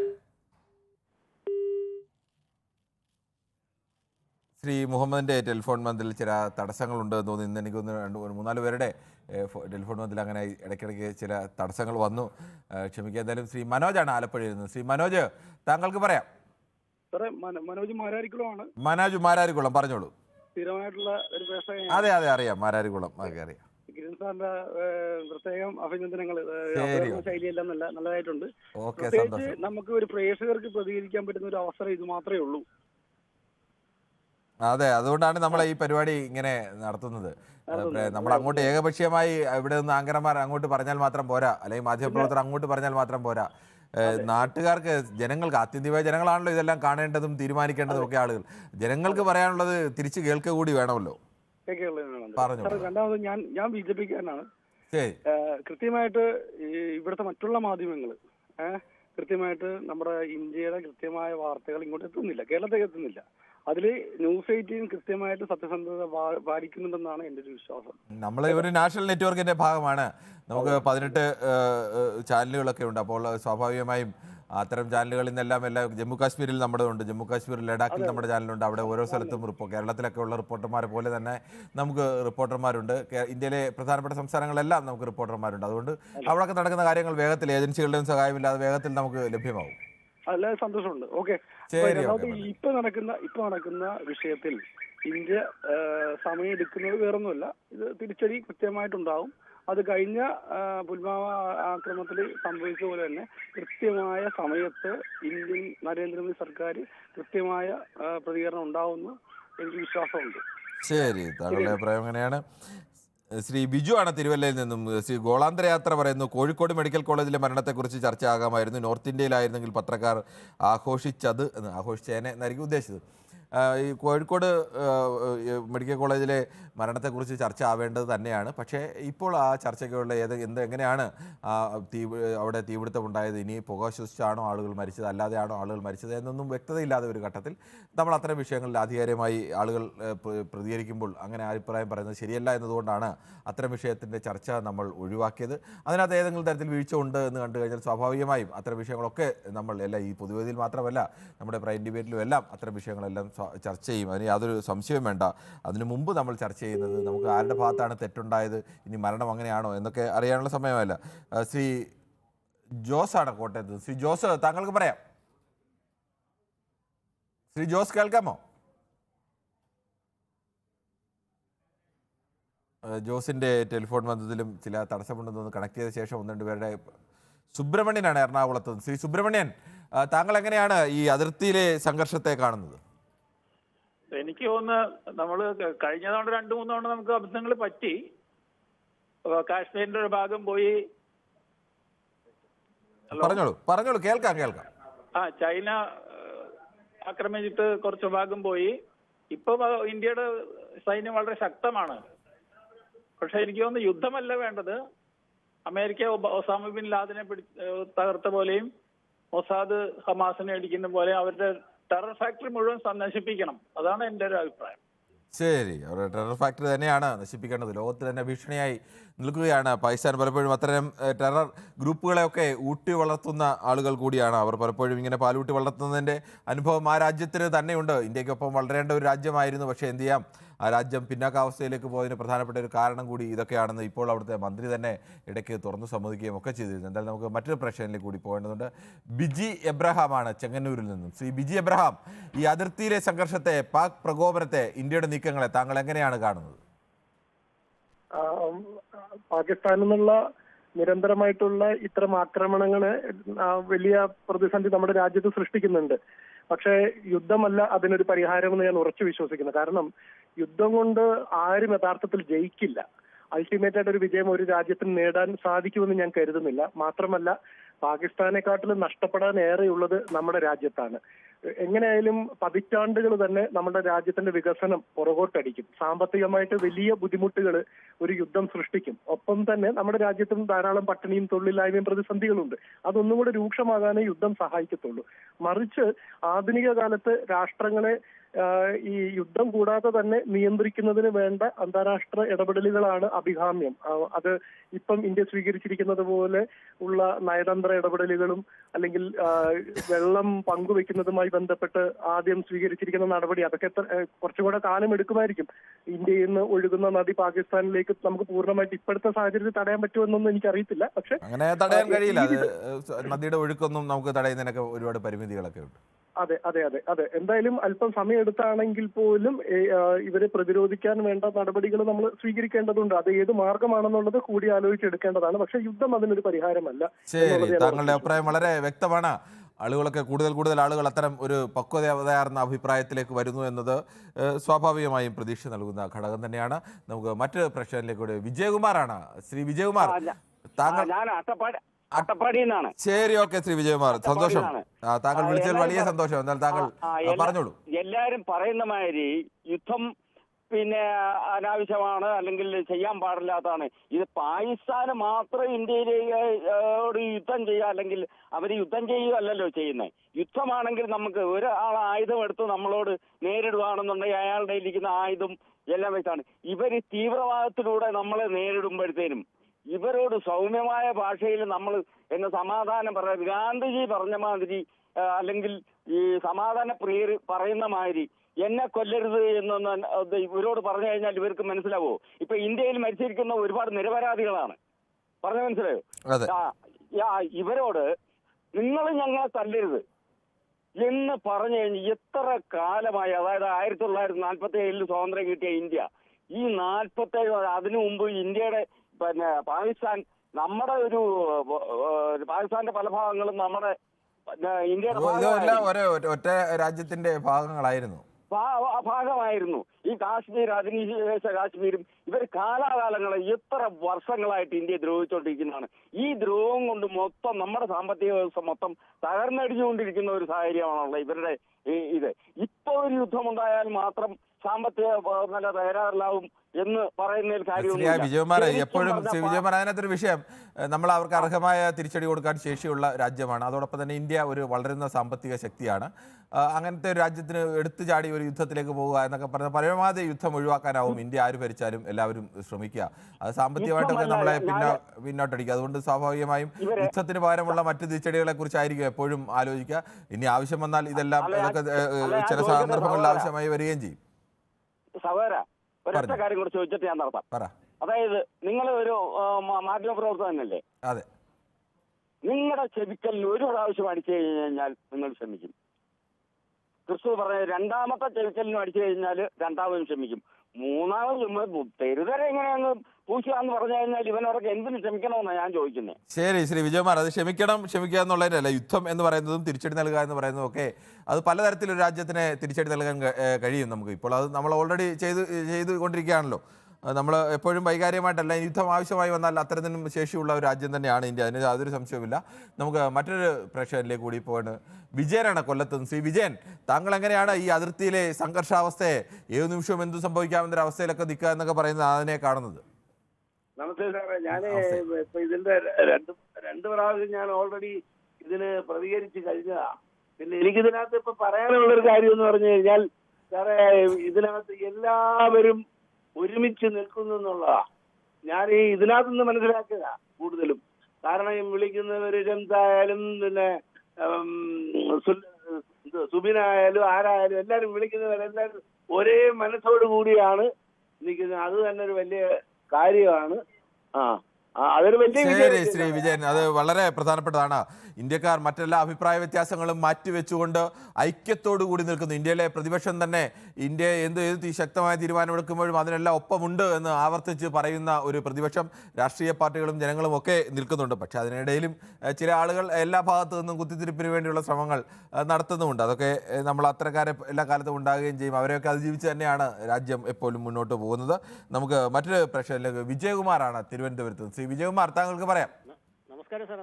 നമസ്കാരമുണ്ട്, പറഞ്ഞോളൂ ശ്രീ വിജയകുമാർ.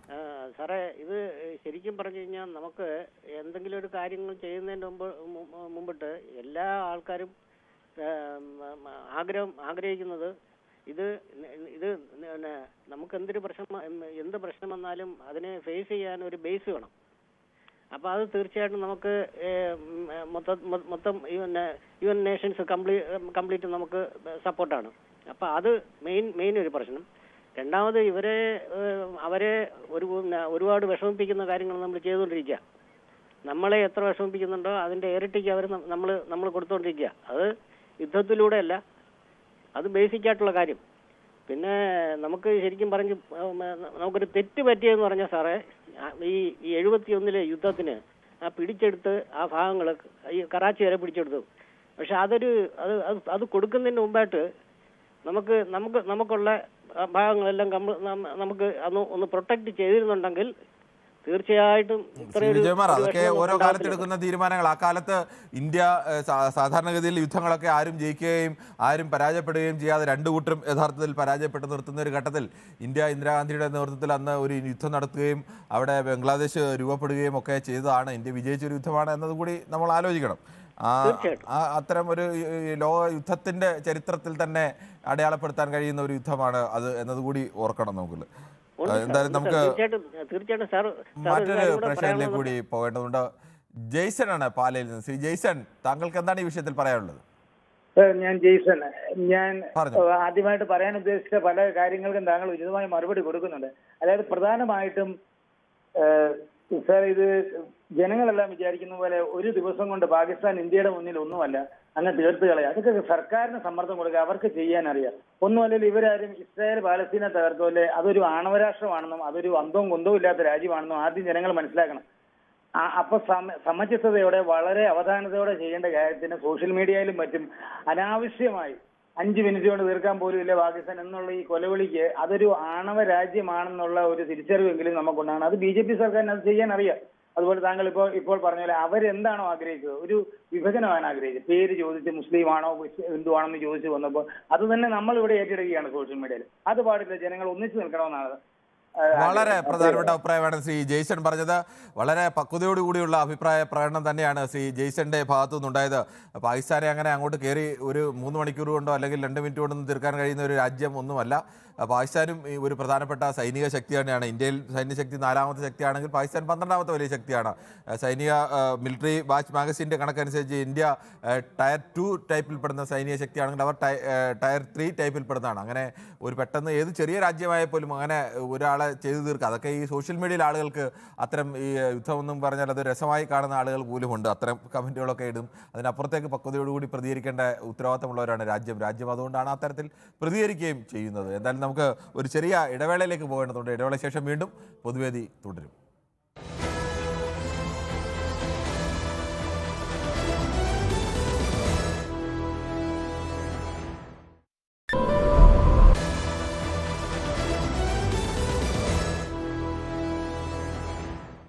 ശ്രീ ആലി ഹാജിയാണ് മലപ്പുറത്തു നിന്നും. ശ്രീ ആലി ഹാജി, അതിർത്തിയിൽ ഇങ്ങനെ ഒരു സംഘർഷത്തിന്റെ അന്തരീക്ഷം ഇങ്ങനെ നിൽക്കുകയാണ്. ഒരു ഭാഗത്ത് പാകിസ്ഥാന്റെ പ്രകോപനം തുടരുന്നു, ഇന്ത്യ പക്വതയോടുകൂടിയുള്ള നീക്കങ്ങളുമായി നിൽക്കുന്നു. നാട്ടിലെ ആളുകളൊക്കെ പലതരത്തിൽ പ്രതികരിക്കും. അതൊക്കെ ഓരോരുത്തരുടെ അവരുടെ മാനസികാവസ്ഥ അനുസരിച്ച് ചിലപ്പോൾ വൈകാരികമായും ചിലപ്പോൾ ശരിയാണെന്ന് വിചാരിച്ചും ഒക്കെ ആയിരിക്കും. പക്ഷെ അതിനൊക്കെ അപ്പുറത്തേക്ക് എങ്ങനെയാണ് താങ്കൾ ഈ വിഷയത്തെ കാണുന്നത്?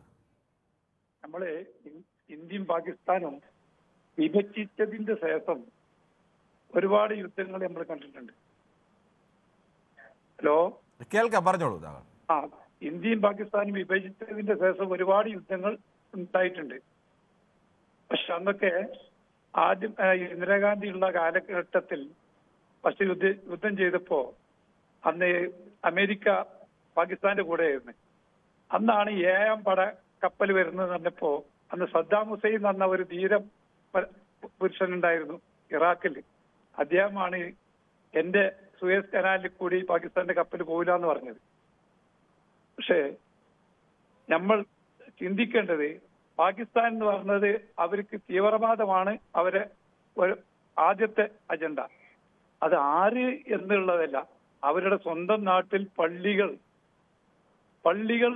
ഉള്ളിൽ മുസ്ലിം പള്ളികളുടെ ഉള്ളിൽ ബോംബ് വെച്ച മുസ്ലിങ്ങളാണ് ഭരിക്കുക. അവർക്ക് തീവ്രവാദമാണ് ആവശ്യം. പക്ഷെ അവരെ വിശ്വസിക്കാൻ പറ്റാത്ത ഒരു രാഷ്ട്രമാണ് ലോകരാഷ്ട്രത്തിൽ, മുസ്ലിം രാഷ്ട്രത്തിൽ വിശ്വസിക്കാൻ പറ്റാത്ത ഒരു രാഷ്ട്രം പാകിസ്ഥാനാണ്. അവിടെയാണ് എല്ലാ തീവ്രവാദങ്ങളും ഉണ്ടായിട്ടുണ്ട്. അതുകൊണ്ട് ഇന്ത്യ എന്ത് ചെയ്യുകയാണെങ്കിൽ ശരി, ഈ നിൽക്കുന്ന രീതിയിൽ വരെ ഉപരോധിച്ചുകൊണ്ട് പോയി മുന്നോട്ട് പോയാൽ തന്നെ ആ നാടുണ്ടാവില്ല. ആണ് ഇന്ദിരാഗാന്ധിയുള്ള കാലത്ത് പാകിസ്ഥാനെ 2ആക്കി പിളർത്തി മറ്റേ ബംഗ്ലാദേശ് ഉണ്ടാക്കിയത്. അന്നൊക്കെ 25 പൈസയായിരുന്നു നമ്മളൊക്കെ സംഭാവന സ്കൂളിൽ പോയിരുന്ന കാലത്ത് കൊടുത്തിരുന്നത്. അങ്ങനെ അത് രണ്ടായിട്ടില്ലെങ്കിൽ ഇതിലും എന്നാ ബംഗ്ലാദേശും മോശമല്ല, അവരും തീവ്രവാദത്തിന്റെ വഴിയിലേനെയാണ്. അതുകൊണ്ട് സാറേ ഇത് മുന്നോട്ട് പോകുന്നത് ഒരു പേടി നമ്മൾ ആഗ്രഹിക്കണില്ല. പക്ഷേ ശരി, താങ്കളുടെ അഭിപ്രായം വളരെ വ്യക്തമാണ്. ശ്രീ വിഷ്ണു തുളസിയാണ് കൊല്ലത്ത് നിന്നും. ശ്രീ വിഷ്ണു തുളസി, താങ്കൾ നേരത്തെ വിളിച്ചിട്ടുള്ളതല്ലേ പൊതുവേദിയിൽ, അതോ ആദ്യമാണോ? അല്ല, ഞാൻ നേരത്തെ വിളിച്ചിട്ടുണ്ട്. ശരി, ശ്രീ എവിടെയാണ്? കൊല്ലത്ത് എവിടെയാണ്? കൊല്ലത്ത് അഞ്ചൽ. അഞ്ചൽ, ശരി, ഓക്കെ. അപ്പോൾ അഞ്ചൽ നിന്ന് തന്നെ ശ്രീ വിഷ്ണു തുളസി, താങ്കൾക്ക് എന്താണ് ഈ വിഷയത്തിൽ പറയാനുള്ളത്? യുദ്ധം നിലവിലെ സാഹചര്യത്തിൽ ഒന്നിനും ഒരു പരിഹാരം ആവുന്നില്ല. ഈ ടെററിസത്തെ തുടച്ചു മാറ്റാന്നുള്ളതാണ് നമ്മുടെ പ്രധാന വിഷയം. നിലവിലൊരു യുദ്ധത്തിൽ ഏർപ്പെട്ട് കഴിഞ്ഞാൽ രണ്ട് രാജ്യവും സാമ്പത്തികമായിട്ട് പിന്നോട്ട് പോകത്തേ ഉള്ളൂ. അത് ഇന്ത്യക്ക് അത് ഉണ്ടാക്കാൻ പോകുന്ന അടി എന്ന് പറയുന്നത് ഭയങ്കരമായിട്ടായിരിക്കും. നിലവിൽ പാകിസ്ഥാൻ ഒരു യുദ്ധം ആവശ്യമാണ്. നിലവിൽ ഈ പറഞ്ഞ കണക്ക് പാകിസ്ഥാന്റെ സാമ്പത്തിക സ്ഥിതി വളരെ മോശമായിക്കൊണ്ടിരിക്കുകയാണ്. അവരുടെ കറൻസിക്ക് അങ്ങേയറ്റം ഡിപ്രീസിയേഷൻ സംഭവിച്ചുകൊണ്ടിരിക്കുകയാണ്. അപ്പോൾ അവർക്ക് ഈ യുദ്ധം ഒരു ഫണ്ടിങ് കിട്ടാൻ വേണ്ടി, ചൈന ഉൾപ്പെടെയുള്ള രാജ്യങ്ങളിൽ നിന്ന് ഫണ്ട് കിട്ടാൻ വേണ്ടിയിട്ടുള്ള ഒരു ആവശ്യകതയാണ്. അതുകൊണ്ട് തന്നെയാണ് അവർ ഇന്ത്യയെ വീണ്ടും വീണ്ടും പ്രൊവോക്ക് ചെയ്തിട്ട് ഈ യുദ്ധത്തിലോട്ട് എത്തിക്കാനായിട്ട് അവർ ശ്രമിക്കുന്നത്. പക്ഷെ ഇന്ത്യക്ക് അത് ഉണ്ടാക്കുന്ന നഷ്ടം വളരെ വലുതാണ്. അതുകൊണ്ടാണ് ഇന്ത്യ ആദ്യമായിട്ടൊരു ഡിപ്ലോമാറ്റിക് ആയിട്ടുള്ള ഒരു തിരിച്ചടി ആദ്യം നടത്തിയത്.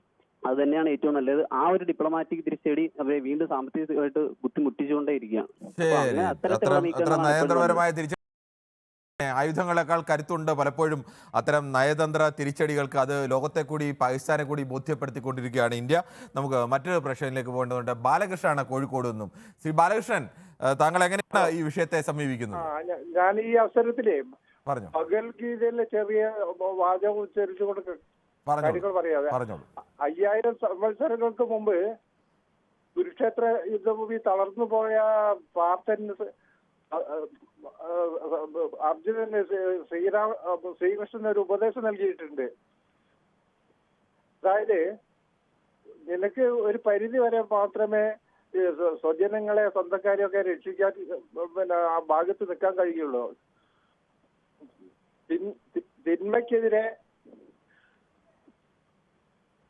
നന്മയ്ക്കെതിരെ തിന്മ വേട്ടയാടുന്ന സമയത്ത് നീ അത് കണ്ടുകൊണ്ടിരിക്കരുത്. തീർച്ചയായും ഈ സമയം നീ വേണ്ട പോലെ പ്രവർത്തിച്ച് രാജ്യത്തിന് വേണ്ടി ജനങ്ങൾക്ക് വേണ്ടി പ്രവർത്തിക്കണം. നമ്മള് മറ്റു പല രാജ്യങ്ങളെയും, അതായത് ചൈന, ബാലകൃഷ്ണൻ, ഇതെല്ലാം കഴിഞ്ഞ മഹാഭാരത യുദ്ധമടക്കം നമ്മൾ ആത്യന്തികമായി മഹാഭാരതം നൽകുന്ന സന്ദേശം എന്താണ്? യുദ്ധം നല്ലതാണ് എന്നുള്ളതല്ലോ. ആ യുദ്ധം കൊണ്ട് ഒരു പക്ഷവും ജയിക്കാത്ത അവസ്ഥയല്ലേ ഉണ്ടായത്? കൗരവരോ പാണ്ഡവ പക്ഷമോ ജയിക്കാത്ത അവസ്ഥയല്ലേ ഉണ്ടായത്? ആത്യന്തികമായ യുദ്ധം വിനാശം മാത്രമാണ് നൽകുന്നതെന്നല്ലേ വ്യാസൻ ലോകത്തോട് വിളിച്ചു പറഞ്ഞത്? വിനാശമല്ലല്ലോ നൽകുന്നത്. പിന്നെ എന്താണ് നൽകിയത്? എന്താണ് മഹാഭാരതം അവസാനം വന്നത്? അല്ല, ആരും ജയിക്കുന്നില്ലല്ലോ അവിടെ. നാശം എല്ലാവർക്കും, നാശം അവസാനം ഉണ്ടാവുമല്ലോ. നാശം സർവനാശമല്ലേ ഉണ്ടായത്? യുദ്ധം എന്ന് പറയുന്നത് എപ്പോഴും സർവനാശത്തിലേക്ക് നയിക്കുന്നതാണെന്നല്ലേ മഹാഭാരതം പറയുന്നത്? കലിയുഗം വരാൻ, കലിയുഗത്തിൽ എല്ലാം നശിക്കും. ശരി, ഓക്കെ. ശ്രീ ബാലകൃഷ്ണൻ, എന്തായാലും അതെന്തെങ്കിലും ആവട്ടെ. നമുക്ക് മറ്റൊരു പ്രശ്നത്തിലേക്ക് കൂടി പോകേണ്ടതുണ്ട്. ശ്രീ സുനിൽകുമാറാണ് കൊല്ലത്ത് നിന്നും. ശ്രീ സുനിൽകുമാർ, താങ്കൾ എങ്ങനെയാണ് ഈ വിഷയത്തെ കാണുന്നത്? ഞാൻ ഈ വിഷയത്തെ കാണുന്ന പറഞ്ഞാൽ, ഒരു യുദ്ധം എന്ന് പറയുന്ന പൂർണ്ണ തോതിൽ ഒരു യുദ്ധം നമുക്ക് എപ്പോഴും ഗുണം ചെയ്യുന്നത്, നമുക്ക് നല്ല ഒരു രാജ്യത്തിനും അത് ഗുണം ചെയ്യത്തില്ല. ഹലോ, പറഞ്ഞോളൂ, കേൾക്കാം. പക്ഷേങ്കില് ഇപ്പോഴത്തെ അവസ്ഥയിൽ പാകിസ്ഥാന് തക്കതായ ഒരു മറുപടി കൊടുക്കേണ്ടത് ആവശ്യം നമുക്കുണ്ട്. അത് നമ്മുടെ സൈന്യത്തിന് അത് കൃത്യമായിട്ട് അറിയാം. അത് എപ്പോൾ ചെയ്യണം, എങ്ങനെ ചെയ്യണം എന്ന സൈന്യത്തിന് കൃത്യമായിട്ട് അറിയാം. അത് എങ്ങനെ സൈന്യത്തെ കൊണ്ട് നടത്തിക്കണമെന്ന് അറിയാവുന്ന ഒരു ഭരണകൂടം നമുക്ക് ഇപ്പം നിലവിലുണ്ട്. അവരതിനെ കൃത്യമായ ടൈമിൽ കൈകാര്യം ചെയ്യും. അതിന് മുന്നിട്ട് ഇപ്പം ഈ ആക്രമണം നടത്തിയ തീവ്രവാദികൾക്ക് വനത്തിനുള്ളിൽ എവിടെയോ ഒളിച്ചിരിക്കുന്നുണ്ട്. ആദ്യം അവരെ ജീവനോടെ പിടിക്കാനുള്ള ഒരു തയ്യാറെടുപ്പാണ് സൈന്യം നടത്തിക്കൊണ്ടിരിക്കുന്നത്. അവരെ ജീവനോടെ പിടിച്ചാൽ സൈന്യത്തിന് കുറെ കൂടുതലധികം പാകിസ്ഥാനെതിരെയുള്ള തെളിവുകൾ ലഭ്യമാവും. അങ്ങനെയൊക്കെയുള്ള കാര്യങ്ങളിലൂടെ ക്രോഡീകരിച്ചുകൊണ്ടായിരിക്കും മിക്കവാറും സൈന്യം ഒരു അറ്റാക്കിനുള്ള മൂവ്മെന്റിലേക്ക് പോകുന്നത്. അതിനുള്ള സാഹചര്യങ്ങളെല്ലാം കൊണ്ടുവന്ന് ഒരുക്കി നിർത്തിയിട്ടുണ്ട്. അത് വേറൊരു കാര്യം എന്ന് വിചാരിച്ച് പൂർണ്ണമായിട്ട് പാകിസ്ഥാനെ അങ്ങ് 1-2 ദിവസം കൊണ്ട് അടിച്ചു തീർത്ത് ഒരു യുദ്ധത്തിന് നമുക്ക് ഒരു രാജ്യത്തിനും പറ്റത്തില്ല. അങ്ങനെ ഒരു രാജ്യത്തിനും മറ്റൊരു രാജ്യത്തിന് എത്ര ദുർബലമായ രാജ്യമായാലും, എത്ര ചെറിയ രാജ്യമായ പോലും, നിങ്ങൾ ഇനി എത്ര വലിയ ശക്തിയാണ്. അതാണ് റഷ്യ 40 കിലോമീറ്റർ നീളമുള്ള സേനയൊക്കെ പോകുന്നു, ഇപ്പോൾ ടാങ്കറുകൾ പോകുന്നു, ഇപ്പോൾ തീർന്നു എന്നൊക്കെ പറഞ്ഞു. അങ്ങനെ യുദ്ധത്തിന്റെ ശക്തിയൊന്നും കൊണ്ട് ഒരു രാജ്യത്തിന് മറ്റു രാജ്യത്തെ ആത്യന്തികമായി ജയിക്കാൻ കഴിഞ്ഞേക്കും. പക്ഷേ അത് അങ്ങനെ പെട്ടെന്നൊന്നും കഴിയുന്ന കാര്യമല്ലേ ഏത് രാജ്യമായാലും. പക്ഷേ ഭാഗികമായിട്ടെങ്കിലും പാകിസ്ഥാന് നമുക്ക് ഒരു തിരിച്ചടി കൊടുക്കേണ്ടത് അനിവാര്യമാണ്. അത് 100% അത്തരം നീക്കങ്ങൾ തന്നെയാണ് ഇന്ത്യ നടത്തിക്കൊണ്ടിരിക്കുന്നതും. ആ വഴിക്ക് തന്നെയാണ്. അതിന്റെ സമയം എത്തുമ്പോൾ അത് കൃത്യമായിട്ട് നമ്മുടെ സൈന്യം ചെയ്യും. ആവേശ കമ്മിറ്റിക്കാരെ തൃപ്തിപ്പെടുത്തുന്നില്ല എന്ന് മാത്രമേ ഉള്ളൂ. രാജ്യത്തിനെ നയിക്കുന്ന ആളുകൾക്ക് അങ്ങനെ ആവേശ കമ്മിറ്റിക്കാരെ തൃപ്തിപ്പെടുത്താൻ കഴിയണം എന്നില്ല. ഇതിനകത്തൊരു വിഭാഗം തീവ്രവാദികളുണ്ട്. അതാണ് പ്രശ്നം.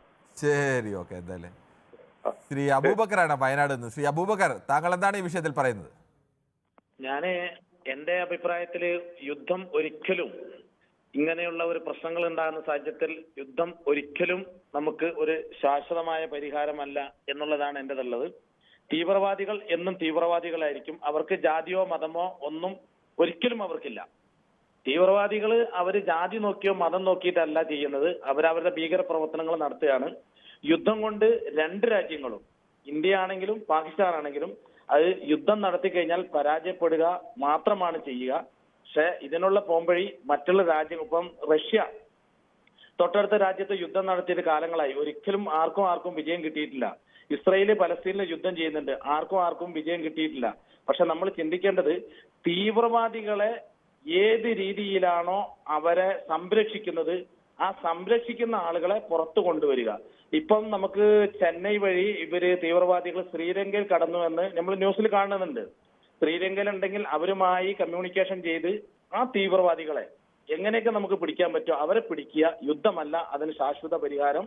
യുദ്ധത്തിലേക്ക് പോകാതെ, ഇപ്പൊ പാകിസ്ഥാനിലാണെങ്കിൽ യുദ്ധം അവർക്ക് അനിവാര്യമാണ്. അവരാഗ്രഹിക്കുന്നുണ്ട് ഒരു യുദ്ധം മുഖാന്തരം അവർക്ക് മറ്റുള്ള രാജ്യങ്ങളിൽ നിന്ന് ഫണ്ട് ശേഖരിക്കാൻ അവർ ആഗ്രഹിക്കുന്നുണ്ട്. പക്ഷെ അതിന് നമ്മൾ സൗകര്യം ചെയ്തു കൊടുക്കാതിരിക്കലാണ് ഏറ്റവും ഉത്തമം. ശരി, താങ്കളുടെ അഭിപ്രായം വ്യക്തമാണ്. മഹേഷാണ് കൊല്ലത്തുനിന്നും. ശ്രീ മഹേഷ്, താങ്കൾ എങ്ങനെയാണ് ഈ വിഷയത്തെ കാണുന്നത്? പാക് ഒരു ഭാഗത്ത് പ്രകോപനം തുടരുന്നു, മറുഭാഗത്ത് അഭ്യർത്ഥനയുമായി ഒക്കെ നിൽക്കുന്നു. പറയൂ.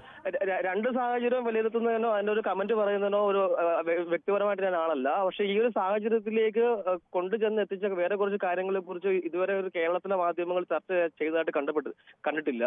ആർട്ടിക്കിൾ 370 വിഡ്രോ ചെയ്തതിനു ശേഷം ആ കാശ്മീരിലെ സമാധാന അന്തരീക്ഷത്തിലെ ഒരു വിലയിരുത്തിക്കൊണ്ട് അവിടെ ഗവൺമെന്റ് കോൺസ്റ്റിറ്റ്യൂട്ട് ചെയ്യാൻ വേണ്ടിയിട്ട് സുപ്രീം കോടതിയിലെ ഒരു ഇടപെടൽ അത് വളരെയധികം അനാവശ്യ തിടുക്കത്തെ ഉണ്ടാക്കി എന്നുള്ളൊരു അഭിപ്രായക്കാരനാണ് ഞാൻ. അപ്പോൾ ഈ ഒരു സാഹചര്യത്തിലേക്ക് കൊണ്ടെത്തിക്കാൻ ഇത്തരത്തിലുള്ള കാര്യങ്ങൾ മഹേഷ്, അതെല്ലാം വ്യത്യസ്തമായ വിഷയങ്ങളാണ്. ഭീകരർക്ക് ഇന്ത്യയിൽ ഏതെങ്കിലും ഇതല്ലെങ്കിൽ മറ്റൊരു കാരണം കണ്ടെത്തി ആ കാരണം പറഞ്ഞ് ചെയ്തുകൊണ്ടേയിരിക്കും. ഇപ്പോൾ മാത്രമല്ലല്ലോ, എത്രയോ തവണ ഇതിനു മുമ്പ് ഭീകരാക്രമണം ഉണ്ടായിട്ടുണ്ട്. അന്നെല്ലാം അവർക്ക് കാരണങ്ങളില്ലേ. ഇതല്ലെങ്കിൽ മറ്റൊരു കാരണമെങ്കിലും നിരന്തരം ഉണ്ടായിക്കൊണ്ടേയിരിക്കും. അതും ഇതുമായി നമുക്ക് ബന്ധപ്പെടുത്തിക്കൊണ്ട് അതാണ് ഇത് എന്ന് പറയാൻ കഴിയില്ല. അത് വേറെ വിഷയം തന്നെയാണ്. അത് അതിനെ ആ തരത്തിൽ തന്നെ പരിശോധിച്ചോളൂ. ആ ഒരു തിടുക്കത്തെ കുറിച്ച് തന്നെയാണ് ഞാൻ സംസാരിച്ചു വന്നതും. ഇപ്പം ഈ ഒരു സർക്കാർ വന്നതിന് ശേഷം അവിടുത്തെ ലോ ആൻഡ് ഓർഡർ കൺട്രോൾ ചെയ്യുന്നത് സ്റ്റേറ്റ് ഗവൺമെന്റ് ആണല്ലോ. അപ്പൊ ഇതിൽ ഇടയ്ക്കൊരു ന്യൂസ് റിപ്പോർട്ട് കണ്ടത് ഈ പഹൽഗാമിലേക്ക് സാധാരണഗതിയിൽ ജൂൺ മാസത്തിൽ തുറന്നെടുക്കേണ്ട വിനോദസഞ്ചാര മേഖലയിലേക്ക് തുറന്നെടുക്കേണ്ട ഇൻഫർമേഷൻ ഒന്നും സെൻട്രൽ ഏജൻസിക്ക് ഇൻഫർമേഷൻ കിട്ടില്ലെന്ന് പറയപ്പെടുന്നു. അതിന്റെ വാസ്തവവിരുദ്ധ കാര്യങ്ങളൊന്നും എനിക്കറിയില്ല. പക്ഷെ യുദ്ധം എന്ന് പറയുന്നത് അത് പൂർണ്ണമായ നമ്മുടെ ദേശീയ ഗവൺമെന്റ് കൊടുക്കുന്ന കാര്യങ്ങൾ. അതിൽ കമന്ററി പറയാൻ നമുക്ക് മലപ്പുറത്തൊന്നും. ശ്രീ ഷിഹാബ്, താങ്കൾക്ക് എന്താണ് ഈ വിഷയത്തിൽ പറയാനുള്ളത്? എനിക്ക് പറയാനുള്ളത് എന്ന് വെച്ചാല് ഈ യുദ്ധം ഒന്നുകൊണ്ടും ഒന്നിനും പരിഹാരമല്ല. അത് ഇന്ത്യക്ക് നല്ല ജനങ്ങൾക്ക് വലിയ ബുദ്ധിമുട്ട് എത്തിക്കാൻ വഴിയൊരുക്കുള്ളൂ. അത് മാത്രല്ല ഇന്ത്യയുടെ ഇന്റലിജൻസ് സംവിധാനത്തിന്റെ തകരാറ് മുഴുവനായിട്ട് എടുത്തു കാണിക്കുന്നതാണ് ഈ പഹൽഗാം ശ്രീ ഷിഹാബ്, അത്തരം കാര്യങ്ങളൊക്കെ സ്വാഭാവികമായും ഒരു ആക്രമണം നടക്കണമെങ്കിൽ ഇന്റലിജൻസിന്റെ വീഴ്ച ഉണ്ട് എന്നൊക്കെ യാഥാർത്ഥ്യമാണ്. അത്തരം കാര്യങ്ങൾ, പക്ഷെ അത് നമ്മളിപ്പോൾ ചർച്ച ചെയ്യേണ്ട വിഷയമല്ല. അതുപോലെ ഇസ്രായേൽ ലോകത്തെ ഏറ്റവും വലിയ ഇത്തരം സംവിധാനങ്ങളെല്ലാം ഉള്ള ഇന്റലിജൻസ് സംവിധാനമുള്ള രാജ്യമാണ് ഇസ്രായേൽ. അവിടെ ആക്രമണം ഉണ്ടായിട്ടില്ല. അമേരിക്ക, നമ്മളെക്കാളൊക്കെ ശേഷിയുള്ള രണ്ട് രാജ്യങ്ങളാണ് അമേരിക്കയിലും ഇസ്രായേലും ഒക്കെ. അവിടെയൊക്കെ വീഴ്ചകൾ ഉണ്ടായിട്ടുണ്ട്. ആ വീഴ്ചകളൊക്കെ പരിശോധിച്ച് പിന്നീട് തിരുത്തേണ്ടതാണ്. വീഴ്ച ഉണ്ടെങ്കിൽ അത് നടപടിയൊക്കെ ഉണ്ടാവേണ്ടതാണ്, തിരുത്തേണ്ടതൊക്കെ. പക്ഷെ ഇപ്പോൾ അതല്ല ചർച്ച ചെയ്യേണ്ടത് എന്ന് മാത്രമേ ഉള്ളൂ, അല്ലാതെ ചർച്ച ചെയ്യേണ്ടെന്നല്ല പറയുന്നത്. അതിനപ്പുറം ഇപ്പോ മോഡി ജനങ്ങൾ കണ്ണിൽ പൊടിയിടാൻ വേണ്ടി മാത്രം ഇങ്ങനെ തിരിച്ചടി എന്ന് പറഞ്ഞു. എവിടെ തിരിച്ചടി? എത്ര ദിവസമായി, എത്ര ദിവസം പോയി. നമ്മൾ തിരിച്ചടി എന്നൊക്കെ പറഞ്ഞാൽ അങ്ങനെ ഒരു പെട്ടെന്ന് നാളെ ഒരു യുദ്ധത്തിലേക്ക് പോകുക എന്നുള്ള ഒരു രാജ്യത്തെ സംബന്ധിച്ച് അതൊരു പക്വമായ നിലപാടല്ല. പാകിസ്ഥാനെ പോലെ ഒരു രാജ്യമല്ല ഇന്ത്യ എന്നത് ആലോചിക്കണം. ഇന്ത്യ ലോകരാജ്യങ്ങളുടെ മുന്നിൽ, ലോകരാജ്യങ്ങൾ ഒരുപാട് അംഗീകരിക്കുന്ന, ലോകരാജ്യങ്ങൾക്ക് മുന്നിൽ ഇന്ത്യയുടെ വാക്കിന് വലിയ അംഗീകാരമുള്ള ഒരു രാജ്യമാണ്. അത് എത്രയോ കാലമായി ഇന്ത്യ രൂപപ്പെടുത്തിയെടുത്ത ഒരു അംഗീകാരമാണ്. ആ അംഗീകാരത്തിനെ ഇവര് പുറത്ത് പറയുന്നുണ്ട്. ഏത് രൂപത്തിലുള്ള തിരിച്ചടി എന്ന് ഇതുവരെ പറഞ്ഞിട്ടില്ലല്ലോ. ഇപ്പോൾ തന്നെ തിരിച്ചടി തുടങ്ങി കഴിഞ്ഞില്ലേ? ഈ നദീജല കരാർ റദ്ദാക്കുക തന്നെ വലിയൊരു തിരിച്ചടിയല്ലേ? ഇപ്പോൾ പാകിസ്ഥാനിലേക്ക് നമ്മുടെ ഏതെങ്കിലും ഒരു പാക് കപ്പലുകൾക്ക് നമ്മുടെ ഒരു തുറമുഖത്തും എടുക്കാൻ അനുമതിയില്ല. അങ്ങനെ ഒട്ടേറെ ഇപ്പോൾ വാണിജ്യ ബന്ധം അവിടെ കൊണ്ട് കയറ്റുമതി, അല്ലെങ്കിൽ പാകിസ്ഥാനിലേക്ക് മറ്റു രാജ്യങ്ങൾ വഴിയുള്ള കയറ്റുമതി അടക്കം ഇന്ത്യ വഴിയുള്ള എല്ലാ ബന്ധവും അവസാനിപ്പിക്കാനുള്ള തീരുമാനം. അങ്ങനെ അതെല്ലാം പാകിസ്ഥാൻ ഒന്നാമത് ഇന്ത്യയെ പോലെ അങ്ങനെ നമ്മുടെ അത്ര പോലും സാമ്പത്തികമായ ശേഷിയുള്ള രാജ്യമല്ല. അത് ആ കുത്തഴിഞ്ഞു കിടക്കുന്ന ഒരു ദരിദ്ര രാജ്യമാണ്. സാധാരണ ജനങ്ങൾ മഹാഭൂരിപക്ഷം പേരും പട്ടിണിയാണ്. അവരുടെ കാര്യമാണ് ഏറ്റവും കഷ്ടം. പാകിസ്ഥാനിൽ ഈ പട്ടാളക്കാരും അവിടുത്തെ ഭരണാധികാരികളും ഒക്കെ കാണിക്കുന്ന അവരുടെ സ്വാർത്ഥ ലാഭത്തിന് വേണ്ടി ചെയ്യുന്ന കാര്യങ്ങൾ കൊണ്ട് അവിടുത്തെ ജനങ്ങൾ പട്ടിണിയിൽ നിൽക്കുന്ന ഒരു രാജ്യമാണ്. ശരി ശ്രീ ഷിഹാബ്, നമുക്ക് മറ്റൊരു പ്രശ്നത്തിലേക്ക് പോകേണ്ടതുണ്ട്. സന്തോഷ് കാസർഗോഡ് നിന്നും. ശ്രീ സന്തോഷ്, താങ്കൾക്ക് പറയാം. എനിക്ക് പറയാനുള്ളത് തിരിച്ചടി അനിവാര്യമാണ്. പക്ഷെ ഇപ്പം ചെയ്ത തിരിച്ചടിയാണ് ഏറ്റവും നല്ലത്. കാരണം ജല പദ്ധതികൾ നിർത്തലാക്കുക, ബാക്കിയുള്ള വാണിജ്യ ഇത് ക്യാൻസലാക്കുക, പിന്നെ വിസ അത് റദ്ദാക്കി. ഇപ്പം നമുക്ക് ആരോഗ്യ മേഖലയിലേക്കുള്ള വിസ വരെ റദ്ദാക്കി. പിന്നെ ചെയ്യേണ്ട കാര്യം എന്ന് വെച്ചാൽ ഈ പാകിസ്ഥാനെ മാത്രം അത് കുറ്റം പറഞ്ഞിട്ട് കാര്യമൊന്നുമില്ല. ഇന്ത്യയിലുള്ള ആൾക്കാർ തന്നെയാണ് പാകിസ്ഥാൻ സപ്പോർട്ട് ചെയ്യുന്നത്, അല്ലേ? ഹലോ, കേൾക്കാൻ പറഞ്ഞോളൂ. ഇന്ത്യയിലുള്ള പ്രാദേശിക ആൾക്കാർ തന്നെയാണ് പാകിസ്ഥാൻ തീവ്രവാദികൾ സപ്പോർട്ട് ചെയ്യുന്നത്. അപ്പോൾ സ്വാഭാവികമായി ഉണ്ടാവില്ലേ? അതൊക്കെ സ്വാഭാവികമായിട്ട് ഉണ്ടാവുമ്പോൾ അവർക്കാണ് കടുത്ത ശിക്ഷ കൊടുക്കേണ്ടത്. അല്ലാതെ നമുക്ക് തിരിച്ചടി വേണം, തിരിച്ചടി വേണ്ടെന്ന് ഞാൻ പറയുന്നില്ല. ഇന്ത്യയിൽ നിന്ന് ഇന്ത്യയെ തകർക്കാൻ കൂട്ടുനിൽക്കുന്നവർക്ക് അവർക്ക് തക്കതായ ശിക്ഷ കൊടുക്കുക, വധശിക്ഷ കൊടുക്കുക. അവരെ അറസ്റ്റ് ചെയ്ത് ജയിലിലിട്ട് 10-15 വർഷം ഇട്ട് നമ്മളെ സന്തോഷം. ഈ വധശിക്ഷ എന്ന് പറയുന്നത് തന്നെ ഒന്ന് ആരെയായാലും, ഇനി അത് എത്ര ക്രൂരമായ കൊലപാതകമായാലും എന്ത് ക്രൂര ചെയ്താലും വധശിക്ഷ എന്ന് പറയുന്നത് ഒരു ആധുനിക സമൂഹത്തിന് യോജിച്ച ഒന്നേയല്ല. ആധുനിക സമൂഹത്തിൽ മറ്റേതൊക്കെ വൈകാര്യതയാണ് ശ്രീ സന്തോഷ്. നമുക്ക് അവരെ ആളുകളെ പിടിച്ചാൽ ജയിലിലിട്ട് ബിരിയാണി കൊടുത്തു, മറ്റേത് കൊടുത്തു എന്നൊക്കെ പറയാം. അതൊക്കെ വൈകാര്യതയാണ്. വധശിക്ഷ എന്നൊക്കെ പറയുന്നത് ഒരാളുടെയും ജീവൻ എടുക്കാൻ ആർക്കും അവകാശമില്ല. ചിലപ്പോൾ നമുക്ക് വൈകാര്യമായി തോന്നും. ആളുകൾ ചോദിക്കും, നിങ്ങളുടെ ആരെങ്കിലും മരിച്ചു കഴിഞ്ഞാൽ നിങ്ങൾ പറയില്ലേ എന്നൊക്കെ ചോദിക്കും. ഞാൻ ഒരു കാര്യം അങ്ങോട്ട് പറഞ്ഞേക്കേ, 28 നിരപരാധികളെ കൊന്നപ്പോ ഒരു വൈകാരികതയും വേണ്ട. അല്ല, അത് തെറ്റ് ചെയ്യുന്നവരെ ഞാൻ അങ്ങനെയല്ല പറഞ്ഞത്. താങ്കൾ പറഞ്ഞത് ഇന്ത്യയിലുള്ളവരെ പിടിച്ച് വധശിക്ഷ കൊടുക്കണം എന്ന് പറഞ്ഞത് വധശിക്ഷ എന്നല്ല, അവർക്ക് ശിക്ഷ കൊടുക്കണം. അത് യാതൊരു സംശയമില്ല, കടുത്ത ശിക്ഷ തന്നെ കൊടുക്കണം. ഞാൻ അവരുടെ കാര്യമല്ല പറഞ്ഞത്, ഇന്ത്യക്കാരുടെ കാര്യം പറഞ്ഞത്. ഇന്ത്യയിലുള്ളവരെ പിടിച്ച് അതാ പറഞ്ഞത്, ഇന്ത്യയിലുള്ളവരെ പിടിച്ച് വധശിക്ഷ കൊടുക്കാന്ന് പറയുന്നത് അല്ല ശരി എന്നാണ് പറഞ്ഞത്. ഇന്ത്യയിൽ ഇവർക്ക് സപ്പോർട്ട് കൊടുത്തവരെ പിടിച്ച് വധശിക്ഷ കൊടുക്കണം പറഞ്ഞത്. ശരി, അത് അങ്ങനെയുള്ളവരെ ആവാൻ വേണമെങ്കിൽ അങ്ങനെയുള്ളവർക്കെതിരെ ശക്തമായ നടപടികൾ സ്വീകരിച്ചുകൊണ്ടിരിക്കുകയാണല്ലോ, അതിൽ സംശയമൊന്നുമില്ലല്ലോ. ഇന്ത്യയെ തന്നെ തിരിഞ്ഞു കുത്തുന്നവർ പിന്നെ വധശിക്ഷ അല്ലാണ്ട് പിന്നെ വേറെന്താ കൊടുക്കുന്നത്? അത് ചെയ്യാം. താങ്കൾ ഉദ്ദേശിച്ചത് ഞാൻ ഉദ്ദേശിച്ചത് രണ്ട് കാര്യങ്ങളാണ്, അതുകൊണ്ടാണ് ആ തരത്തിലേക്ക് പോയത്. അല്ലാതെ ഇന്ത്യയിലുള്ള ആൾക്കാരെ പിടിച്ച് വധശിക്ഷ കൊടുക്കണം. ശരി. താങ്കൾ ഉദ്ദേശിച്ചത് ഇന്ത്യ അവരെ തീവ്രവാദികളെ സഹായിക്കുന്ന ആളുകൾക്ക് അർഹമായ ശിക്ഷ കൊടുക്കണം എന്നുള്ളത്, അതിനോട് പൂർണ്ണമായും യോജിക്കുന്നു. നമുക്ക് മറ്റൊരു പ്രശ്നത്തിലേക്ക് കൂടി പോകണം. പ്രസന്റാണ് തിരുവല്ലയിൽ നിന്ന്. സി പ്രസന്ന, പറയാം. ഹലോ, നമസ്കാരം, പറഞ്ഞോളൂ. സാറേ, എനിക്ക് പറയാനുള്ളത്, നമ്മളെ 28 പേരുടെ ജീവൻ പൊലിഞ്ഞില്ലേ? അതെ. അപ്പൊ അതിനൊരു തിരിച്ചടി യുദ്ധം കൊണ്ട് ഞാൻ ഉദ്ദേശിക്കുന്നില്ല. അതിനുള്ള ശ്രമത്തിൽ തന്നെയാണ് ഇന്ത്യ, അതിനുള്ള മുന്നൊരുക്കത്തിൽ തന്നെയാണ് ഇന്ത്യ. എന്തായാലും ഇന്ത്യയുടെ ഭാഗത്തു നിന്ന് ഉണ്ടാവുമെന്ന് നമുക്ക് ഉറപ്പായും പ്രതീക്ഷിക്കാം. നമുക്ക് മറ്റൊരു പ്രശ്നത്തിലേക്ക് കൂടി പോകണം. ഗോപകുമാറാണ് പാലക്കാട് നിന്ന്. ശ്രീ ഗോപകുമാർ, താങ്കൾ എങ്ങനെയാണ് ഈ വിഷയത്തെ കാണുന്നത്? ശ്രീ ഗോപകുമാറിന്റെ ടെലിഫോൺ ബന്ധത്തിൽ ചില തടസ്സങ്ങളുണ്ടെന്ന് തോന്നുന്നു. എന്തായാലും നമുക്ക് ഒരിക്കൽ കൂടി ഒരു ചെറിയ ഇടവേളയിലേക്ക് പോകേണ്ടതുണ്ട്. അതിനുശേഷം വീണ്ടും ചർച്ച തുടരും.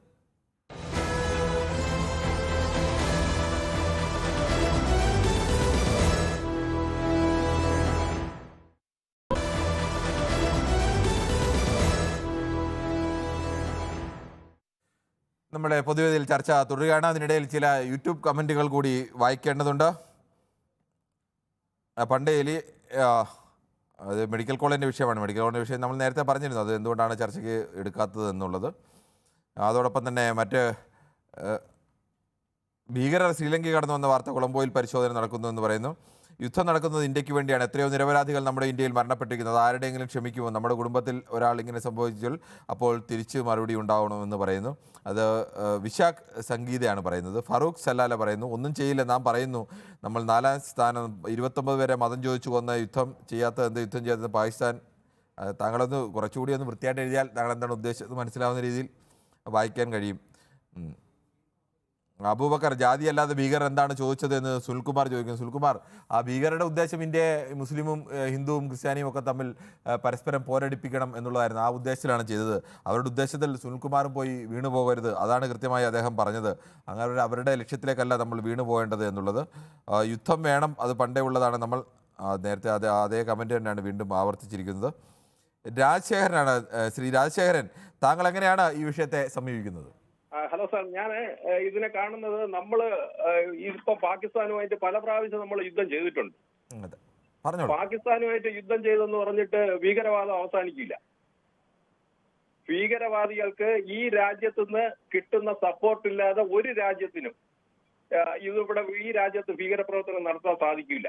ഈ രാജ്യത്ത് ഭീകരപ്രവർത്തനം ചെയ്യുന്നവരെ കണ്ടെത്തി അവരെ ശിക്ഷിക്കാതെ, അവരെ നമ്മൾ നിശബ്ദമാക്കാതെ എത്ര രാജ്യത്തിന് നമ്മൾ യുദ്ധം ചെയ്തിരുന്നാലും ഈ രാജ്യത്തുള്ള ഭീകരപ്രവർത്തനവും മറ്റുള്ള രാജ്യത്ത് നമുക്കുള്ള ഭീഷണിയോ അവസാനിക്കില്ല. ശരി, താങ്കളുടെ അഭിപ്രായം വ്യക്തമാണ്.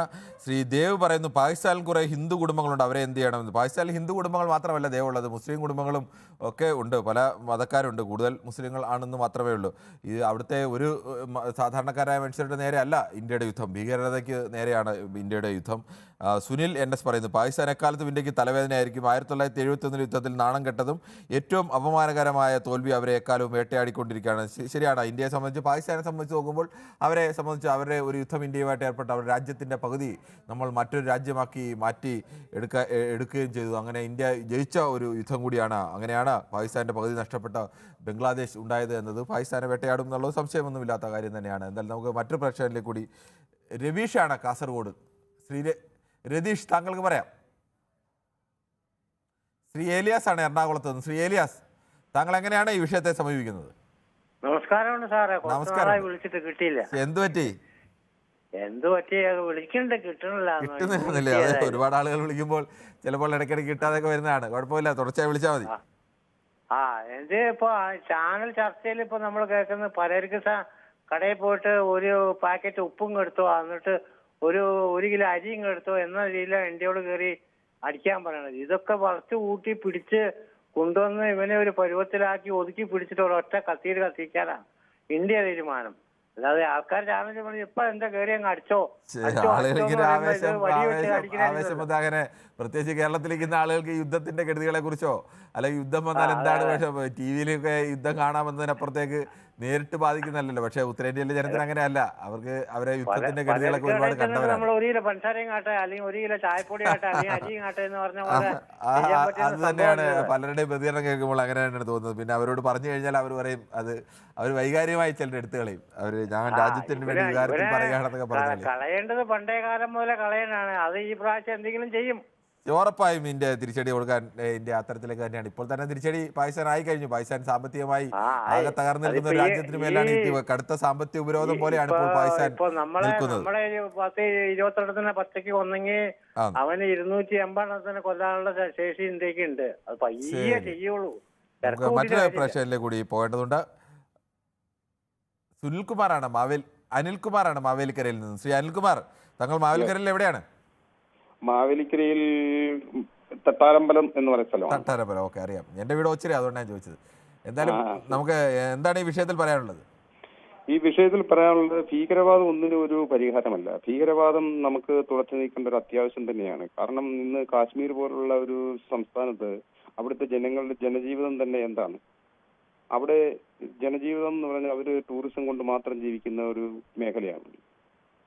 തീർച്ചയായിട്ടും അവരെ നമ്മൾ സംരക്ഷിക്കേണ്ട കാര്യം. ഈ 2-3 കൊല്ലത്തേക്ക് തീർച്ചയായിട്ടും അവിടെ ഒരു പിൽഗ്രിംസ് ചെല്ലുമെന്ന് എനിക്ക് തോന്നുന്നില്ല. അല്ലെങ്കിൽ ഒരു യഥാർത്ഥത്തിൽ ഈ യുദ്ധം കൊണ്ട് ജീവൻ നഷ്ടപ്പെട്ടത് ഇന്ത്യയുടെ വിവിധ ഭാഗങ്ങളിലുള്ള 26 പേർക്കാണെങ്കിൽ ജീവിതം നഷ്ടപ്പെട്ടത് കശ്മീരികൾക്കാണ്. കശ്മീരികളുടെ ജീവിതമാണ് നഷ്ടപ്പെട്ടത്. അവർക്ക് എത്രയോ കാലമായി അവരുടെ ജീവിതത്തിൽ പച്ചപിടിച്ചു വന്നതാണ്. അവർ ടൂറിസം കൊണ്ട് പച്ചപിടിച്ചു വന്നതാണ്. അവിടേക്കാണ് ഇപ്പോൾ ഈ ഭീകരവാദികൾ തീർച്ചയായിട്ടും നമ്മുടെ ഇന്ത്യയുടെ ഭാഗത്ത് ഒരു വീഴ്ച ഉണ്ടായിട്ടുണ്ട്. നമുക്ക് പഹൽഗാം ഏരിയയിൽ നമുക്ക് യാതൊരു സെക്യൂരിറ്റി ഫോഴ്സും ഇല്ലാതെ പോയി. തീർച്ചയായിട്ടും ഇങ്ങനെയുള്ള പ്രശ്നമുള്ള ഏരിയകളിൽ എപ്പോഴും നമ്മുടെ ഫോഴ്സുകൾ അത്യാവശ്യമായി കൊടുക്കേണ്ടതാണ്. ശരി, അങ്ങനെ ഒരു പ്രശ്നം ഉണ്ടാകുമെന്ന് മുൻകൂട്ടി ചിലപ്പോൾ ഈ ഭീകരവാദം എപ്പോഴും അങ്ങനെയാണല്ലോ. അവർ നമ്മുടെ പഴു നോക്കി ഏത് രാജ്യത്തിനായാലും പഴു നോക്കി അടിക്കുക എന്നുള്ളതാണ് അവരുടെ രീതി. നമ്മൾ ഓരോ കാര്യങ്ങൾ വരുമ്പോൾ അതിൽ നിന്ന് പഠിച്ച് കൂടുതൽ ശക്തമായ രീതിയിൽ പ്രതിരോധിക്കും. അങ്ങനെയാണല്ലോ എല്ലാ രാജ്യവും. 28 ജീവൻ പൊലിയുമ്പോഴല്ല നമ്മൾ അതിനെപ്പറ്റി ചിന്തിക്കേണ്ടത്. അതിനു മുമ്പേ അതിപ്പോൾ ശ്രീ അനിൽകുമാർ താങ്കൾ പറഞ്ഞതെല്ലാം ശരിയാണ്. ആ കാര്യത്തിലൊക്കെ തെറ്റുകൾ വന്നിട്ടുണ്ടെങ്കിൽ എവിടെയാണ് വീഴ്ച വന്നതെന്നൊക്കെ പരിശോധിക്കേണ്ട സമയമുണ്ട്. അത് പരിശോധിക്കേണ്ടത് തന്നെയാണ്. അങ്ങനെ പരിശോധിച്ചില്ലെങ്കിൽ വീണ്ടും ഭാവിയിൽ ഇതൊക്കെ ആവർത്തിക്കുമല്ലോ. എന്തായാലും നമുക്ക് മറ്റൊരു പ്രശ്നത്തിലേക്ക് പോകേണ്ടതുണ്ട്. സജിത്താണ് വടകരയിൽ നിന്ന്. ശ്രീ സജിത്തിലേക്ക് വരുമ്പോൾ ഇന്ത്യക്കുണ്ടായ സുരക്ഷാ വീഴ്ച തന്നെയാണ് അവർ മുതലെടുത്തത്. പക്ഷേ 27 പേർക്ക് ജീവൻ വേണ്ടി 2000 പേരെ കൂടി കുരുതി കൊടുക്കേണ്ടതുണ്ടോ എന്ന് കൊക്കൂൺ ചോദിക്കുന്നു. അതോടൊപ്പം തന്നെ ഇന്ത്യ തിരിച്ചടിക്കണം, പ്രകോപനം ഉണ്ടാക്കുകയല്ല, തീർച്ചയായും തിരിച്ചടി നൽകണം, ഭീകരവാദത്തെ ചെറുക്കണമെന്ന് സുനിമോൾ പറയുന്നു. ദേവ് പിന്നെയും ചോദിക്കുന്നത് പാകിസ്ഥാനിൽ നിന്ന് ഹിന്ദുക്കളെ ഭാരതത്തിലേക്ക്. പാകിസ്ഥാനിൽ നിന്ന് ഹിന്ദുക്കൾ മാത്രമല്ല ശ്രീ ദേവ് ഉള്ളത്, അവിടെ ഹിന്ദുക്കളും മുസ്ലിങ്ങളും മറ്റ് ക്രിസ്ത്യാനികളുടെ എണ്ണം കുറവാണെങ്കിൽ ക്രിസ്ത്യാനികളും ഒക്കെ ഉണ്ട്. അവിടുത്തെ എല്ലാ മനുഷ്യരും സാധാരണക്കാരായ മനുഷ്യരാണ്. അവിടുത്തെ പോയി ഭീകരർ ഇവിടെ വന്ന് കാണിച്ച പോലെ മതത്തിൻ്റെയും ജാതിയുടെയും പേരിൽ അവരത്ര മോശപ്പെട്ട അല്ലെങ്കിൽ അത്ര തറ നിലവാരത്തിലുള്ള രാജ്യമല്ല ഇന്ത്യക്കാർ എന്നുള്ള. അവരെല്ലാ മനുഷ്യരെയും മനുഷ്യരായി കാണുന്നവരാണ് എന്നത് ശ്രീ ദേവ് പ്രത്യേകം ഓർക്കുക. എന്തായാലും നമുക്ക് മറ്റൊരു പ്രശ്നത്തിലേക്ക് പോകേണ്ടതുണ്ട്. സജിത്താണ്. ശ്രീ സജിത്ത്, താങ്കൾക്ക് പറയാം. ഞാനൊരു കാര്യം പറയാൻ പോകുന്നത് എന്താണെന്നറിയാവോ? പറഞ്ഞു സാർ. ഇത് തന്നെയാണെന്ന് വെച്ചാൽ ഈ പ്രാവശ്യം കൊണ്ട് തീരണം. ഇനി ഇത് മുന്നോട്ട് കൊണ്ടുപോകാൻ പാടില്ല. കാരണം വെച്ചാൽ ഇത് രാജ്യം വളർന്നുകൊണ്ടിരിക്കുന്ന രാജ്യമാണ് ഇന്ത്യ. ആ രാജ്യത്തിനെ എപ്പോഴും ഉപദ്രവിച്ചുകൊണ്ടിരുന്ന ഇതിനും മുന്നോട്ട് പോകുമ്പോൾ ഇവരത് ചെയ്തുകൊണ്ടിരിക്കില്ലേ? ഈ പ്രാവശ്യം തീർത്തേ പറ്റൂ. ശരി ശരി, താങ്കളുടെ അഭിപ്രായം കേട്ടു. എന്നാൽ സമയം അവസാനിക്കുന്നതുകൊണ്ടാണ്. എന്തായാലും ഈ ചർച്ചയ്ക്ക് വളരെ പ്രതീക്ഷ നൽകുന്ന ഒരു ചർച്ച തന്നെയാണ്. ആദ്യഘട്ടത്തിലൊക്കെ നമ്മൾ ഈ വിഷയം ചർച്ച ചെയ്യുന്ന സമയത്തൊക്കെ ഇന്ന് തന്നെ കയറി തീർക്കണമെന്നൊക്കെ പറയുന്നതിൽ നിന്ന് ആളുകൾ യുദ്ധമല്ല തിരിച്ചടി കൊടുക്കണം, അതിന് യാതൊരു സംശയവുമില്ല. ഇന്ത്യക്കാർ നിരപരാധികളായ 26 പേരുടെ ജീവനാണ് കവർന്നത്. ഇന്ത്യയുടെ സമാധാന അന്തരീക്ഷമാണ് അവർ തകർക്കാൻ ശ്രമിച്ചത്. കശ്മീരികളുടെ ജീവിതമാണ് അവർ നശിപ്പിച്ചത്. അതിന് അർഹമായ തിരിച്ചടി തന്നെ, ഉചിതമായ തിരിച്ചടി തന്നെ നൽകാൻ ശേഷിയുള്ള രാജ്യമാണ് ഇന്ത്യ. അത് നൽകണം എന്ന് പറയുമ്പോൾ തന്നെ യുദ്ധമല്ല ഇതിനൊന്നും പരിഹാരം. നാളെ പോയി പെട്ടെന്ന് യുദ്ധം ചെയ്യുക എന്നുള്ള വൈകാരിക പ്രതികരണമല്ല വേണ്ടതെന്നും ഭൂരിപക്ഷം പ്രേക്ഷകരും അഭിപ്രായപ്പെടുന്നുണ്ട്. എന്തായാലും വ്യത്യസ്തമായ അഭിപ്രായ പ്രകടനങ്ങൾ, അതിൽ കൂടുതലും ഈ മട്ടിലായിരുന്നു അഭിപ്രായങ്ങൾ എന്നുകൂടി ഓർമ്മിപ്പിച്ചുകൊണ്ട് നാളെയും ഇതേ സമയം ന്യൂസ് 18 പൊതുവേദി മറ്റൊരു വിഷയമായി.